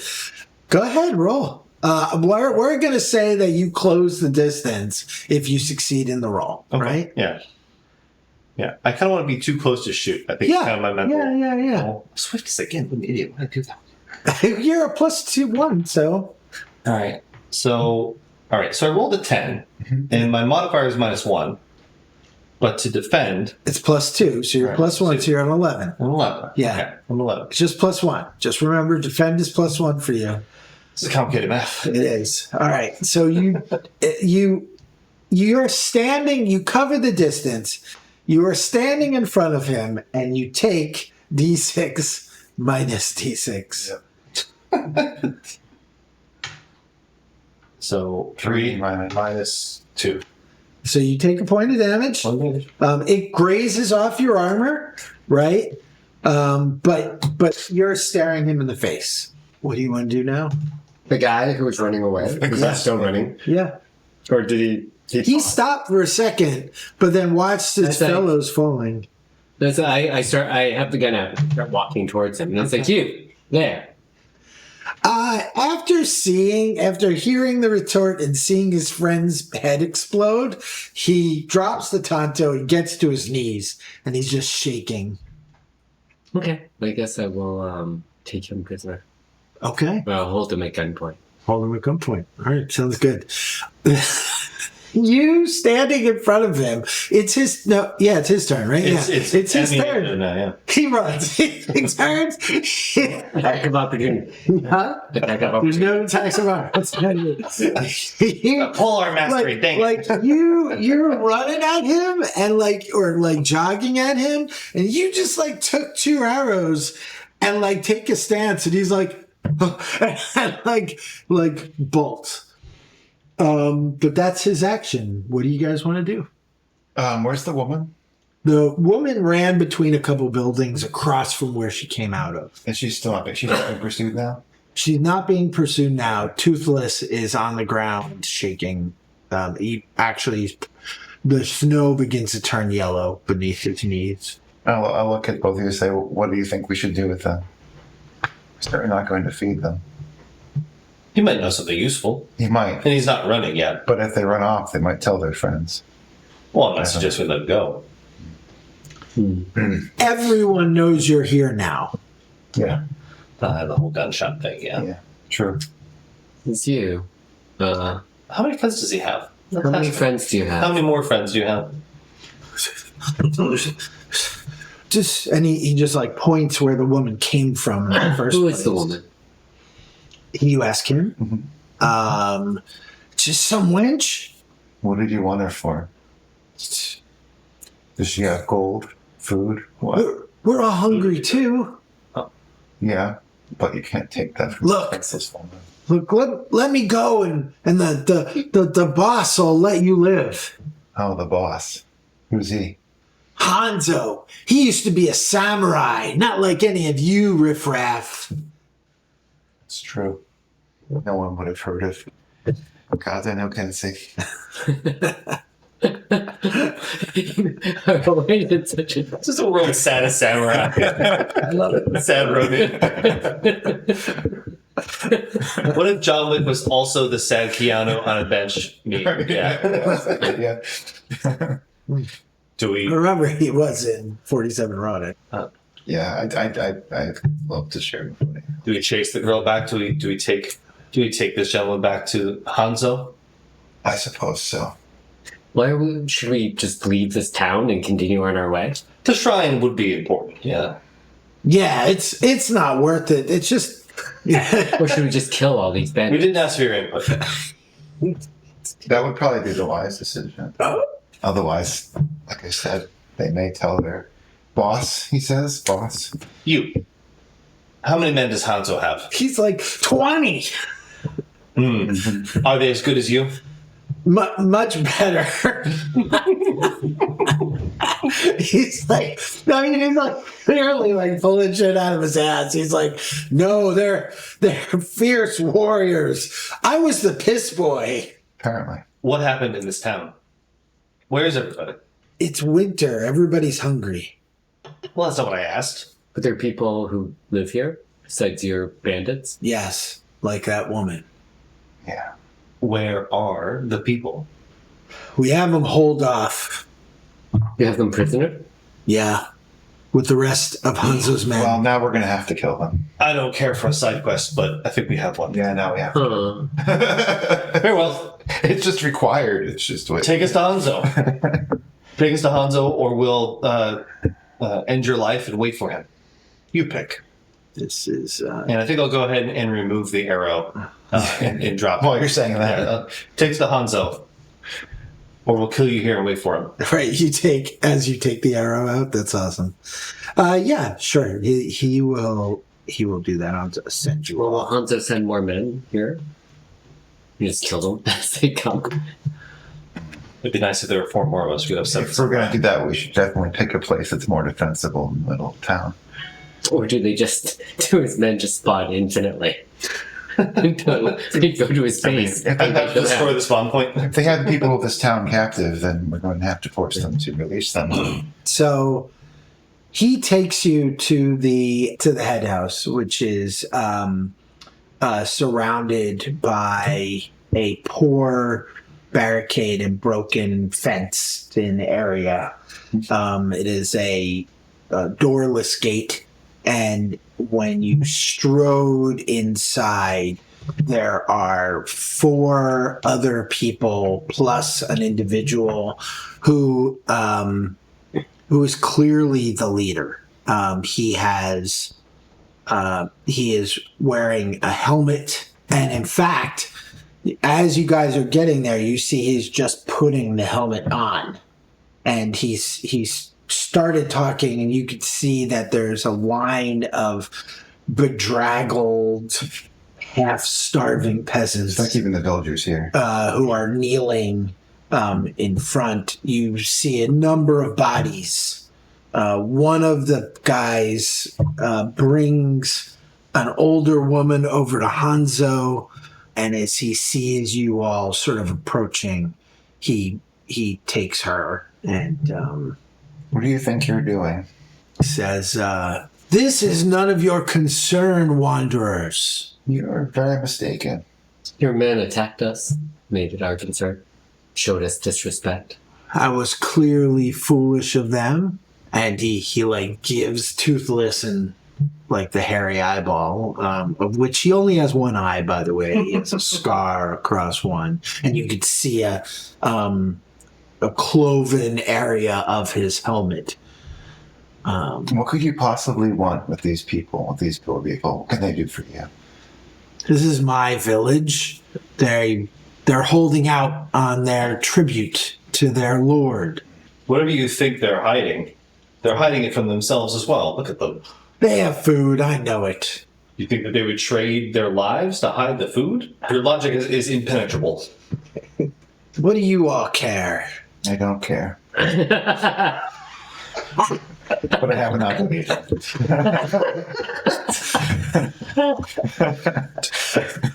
Just a player character who hates that he's in a game. He's just so mad about it.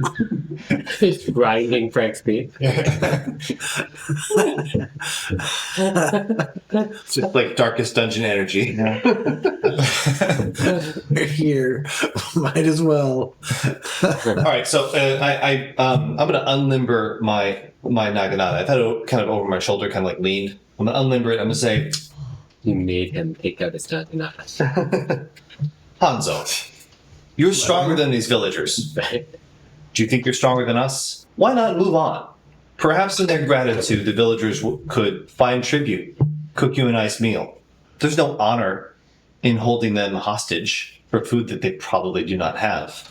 There's no honor in threatening them and chasing girls through the streets. Spirit check. Spirit check. Sorry. Oh, 16. 16, hoorah. You actually hear his stomach growl at that from there. And he says, that's all I'm trying to do is feed my men. You all seem well fed. Not particularly. All this one does is talk of rice. It's easy for the likes of you. You went through the same thing I did. He particularly says to you, which is the best I felt I could do is use my skills to lead men. It's shameful that this is how we eke out existence. It is. It'd be much more honorable for you to end it yourself and not put it upon us to do it for you. Make a spirit check. Emo samurai. You're gonna make a samurai. Hold on. You're gonna make a spirit check. Let's see here. I'm going to say that it's 16. Jesus. But I'm going to lower the DR because of your friend's soliloquy. I got 18. Oh, right. Boom. He looks at his friends.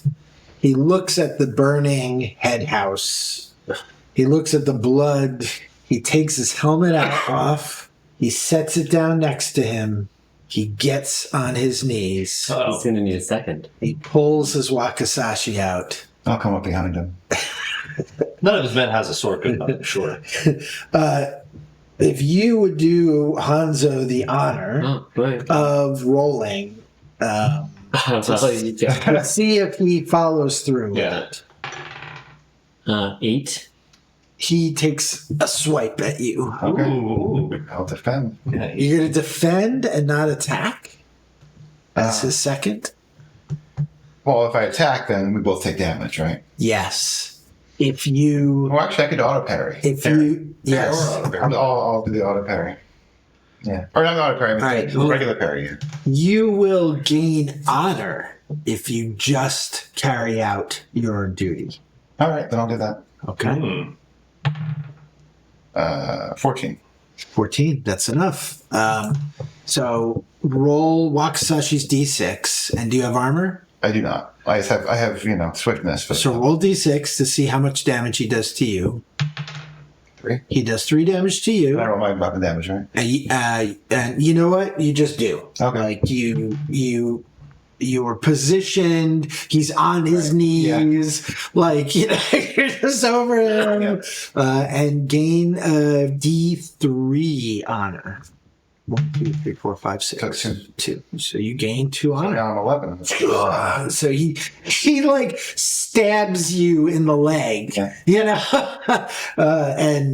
he does not regain any honor in his death. Yeah, I look at my leg. I'm just like pathetic. Yeah. I'm going to regard you and give you an approving nod. All right. So I said there was 3 others, right? 4 others? Yeah, we defeat their leaders. 3 plus 3 plus his pants. Yeah.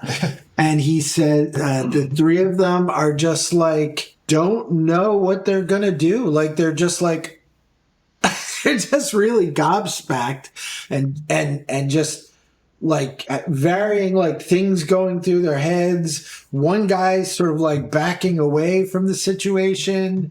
One guy is like still has the old woman, is kind of like not doing anything with her, but just like watching.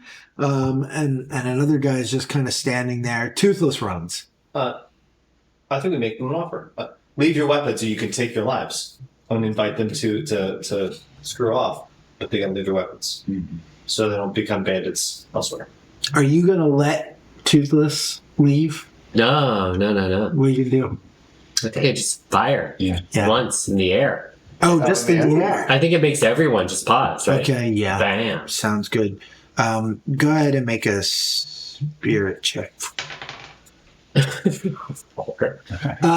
Something doesn't chamber right, and you go click, click, click. It was really cool in my head. Click, click, click. That's how he prepares his weapon to fire. I was like, listen, that was a warning. The next one's gonna work for sure. All right, so he's out of sight. Who are you talking to? You're talking to any... So one guy's hanging on to an old lady, and then the other guys are just kind of standing there? One guy's kind of starting to back away as if he's going to grab it, and the other one just kind of standing there like looking at everybody. I'm going to trust the one hanging on this old lady. Like, what's he doing? Leave your weapons, and you can leave with your life. Start now. And then I'll walk towards them, brandishing the naginata. Yeah, they all drop their weapons and run. The opposite direction. There's apparently a back gate as well. I'll turn to the villagers and say, is it true that you don't have any rice? Well, first off, rice has not been a thing for a very long time. It is actually a very sun-specific... Is there mushrooms here, too? Is it everywhere? This area, because it's so close to the water, seaweed is the staple. Kelp, they have kelp gardens and such like that, which are kind of difficult because they trying to not get soaked because of hypothermia. Yeah, right. But yes, so they have I think it's called nori, right? Nori galore. But also no sun, so that's a problem. Yeah. They do have seaweed, they do have eel, they have they're more than welcome to share a warm stew with you, a couple potatoes. That's all I ever wanted. That's I think that's paying it enough. Yeah. Yeah, so I'll definitely. Yeah. So you do you guys want to stay the night? It took you about a day to get here. Do you want to stay the night and do a long rest? These guys need to rest. Yeah, you guys have both been resting. I'm not sure how to regain HP, but this feels like a good time to learn. Yeah, sounds good. Long rest is a D6, and you don't have to use any food and water because they're providing food and water. By the way, up here water is plentiful because unless it's underneath Toothless, you can use the snow. Right. Max HP. Roll the ones. Oh, bummer. Why did you not sleep well? I probably had nightmares about the last time the sword was used. What is that nightmare? What did we see? What happened? Well, it was basically like this some bandit or someone was holding this family hostage, and I cut through him as intended, but then the sword just carried on. Another swipe that took the family out that I was defending in the first place. Right. And on the one hand, like I obviously didn't intend to do it, but since then I have not unsheathed it. Right. The inhabitants of Mizunaka will be very grateful, assuming you untie them. They're more than happy to share their food. Before you all leave, they actually offer one of the older men, and when I say older, he's probably like 40, but looks like he's 50, comes up and like kneels before the three of you and holds up a pair of swords, a katana and a wakizashi. their headman was once a renowned samurai that actually settled in this town before the eclipse even. And we would be honored if you would wield his weapons. I mean, I'll take it. Both look at me. I mean, I'll take them if the other two of you don't. You're a samurai. You're a sword dancer. you could have it. I mean, I have so I have an old katana that's like kind of like an antique, but not like it does 1D. It doesn't do as much damage. It rattles. But I mean, like you can have my sword in exchange, and then it's a fair trade. Right. That sounds good. So this one actually deals +1 damage. So it's Nice. D8 +1. what happened to the bandit leader? He has a sword, right? He had a wakizashi, yep. Yeah, no, he had a full katana and wakizashi. Yeah. I assume you take his. Okay. So, by the way, for accepting the gift and the trade, you get another +1 honor. That was nice. What's that put you at? 12. Yeah, so you're both honorable now. Huh. Also, one of the women offers you a bottle of sake. I'll take that -1 honor. Which is she doesn't look at you in the eye. She very curtly knees together. You are a high society man, and these people are as far from that as possible. You could tell that she's comes from some life at one point in time that maybe she had training, but she's still woefully inadequate in terms of her etiquette. But she tries very much, and she does not look at you, but she does whisper that a monk passed through here several months ago, and for our hospitality bestowed this treasure upon us. It is for our sake that it has special properties. I thank her appropriately and take it, and I will refrain from drinking it right now. So it will actually convey D6 hit points Huh? Nice. when you drink. It just heals you up, or Yeah. it doesn't even. Yep. Is the wakizashi also +1? The wakizashi is also +1. Yep. That's just say it's called the headman's swords. So Are they willing to send us with some food or barter for food? I mean, I know that they fed us overnight, but Right. I don't have It's transportable food, right? Yeah. yeah, they will provide for you 1 meal's worth of food. Like they'll send you off with basically nori and eel and seaweed. My concern is that I consume food at double the rate. They'll give you 2. That's fine. I also got lantern plus oil. Make a spirit check for me. Each of us. Just 7. yeah. You actually lose 1 honor. Oh, So they, just the way you approached it somehow, right? In acquiring the food, it rubbed them the wrong way. ingracious at the amount, I think. You were ingracious at the amount, and they remember that honor is ultimately a social thing. It's how other people view you, and they really took it poorly, you know. I'm at a 10, so Okay. So you're right on the cusp. cusp. All right. I'm just a hungry boy. You are directed by several of them on how to best get to the shrine. They know of the shrine. They say it's very dangerous to get to. There is a little squabbling about which direction to go and be like, no, not at that stump. That stump's not there anymore. It's, at the big red tree, that kind of deal.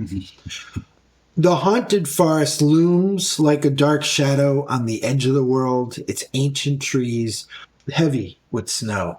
A dense fog clings to the snow-covered forest floor, swirling around the roots. The air is sharp and cold, filled with the scent of damp earth and the bitter bite of winter. What do we expect to find at this shrine? Have you ever been to a site like this before? No, but we're supposed to. There'll be something that will aid us against demons. We hope. Maybe We'll find out. Roll 2d3, please. Just make it d6 plus 1. Yeah, I was gonna say. It's a puzzler. Yeah. So that's a 1 and a 2. Okay. At some point in time, one of you, it's up to you which one of you sees something strange. You see the snow move. It sort of winds its way towards your group and it's like going around trees. It's like this patch of snow and fog. I feel like I'm less apt to notice. Yeah, I pointed out. I'm like, do you see that? Is it a trick of the light? Not that there's light in this dim, dark world. You can see over Osamo's shoulder. You actually, so you shift your step, right? So you're here, and Osama's looking kind of past you and pointing something out, and you're looking past Osama, and you just sort of like shift your body weight, like just move to your other foot, just so enough that you can see over his right shoulder, and then you shift to looking over his left shoulder, where now you see a woman standing uncomfortably close to him. Long, black, disheveled hair. I don't see anything. I don't see anything, right? I'm going to bow to her. Okay. Do you look at her? Mm-hmm. All right. Make a spirit check. 13. 13. Okay. You are a little taken aback as you certainly see that her eyes are bleeding, and she has no pupils. Her eyes are white. And you can see that her, as she begins to kind of, you could see that her nails are long and black, like her fingers just culminate from pure white to pure black. It's a Yuri. What? It's a Yuri. Just stand up heavily. I don't see anything, right?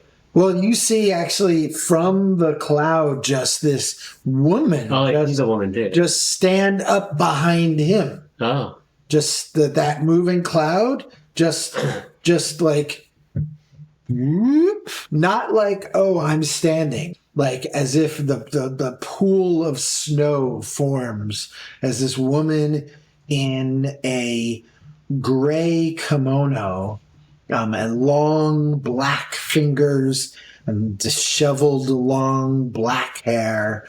And you couldn't see because you couldn't see her mouth. You notice that her mouth is agape. It seems to be like dislodged or something. It is abnormally large, and her tongue lolls. And again, blood and ichor sort of stain her white front. Make a spirit roll. I hope his thing's blades down. An 8 plus 13 is a 13 plus 1. You can feel the cold, and like you've, for some reason, not really experienced this just sorrow and hate, and just you're just overwhelmed by her ghostly presence. You are unable to attack. You can only defend for a roll. Give me a D4 roll for that many rounds. 3. So for 3 rounds, you can only defend. Okay. What do you want to do? You want to roll initiative? You have been listening to another episode of the Modern Mythology Podcast. We hope we gave you something new to think about that you can bring to your RPGs, writing, and other character-based games and art forms. Produced by James Kershaw. Soundtrack by Scott Landis and James Kershaw. For more information about this episode, articles, or links to our other related projects, visit modernmythology.net.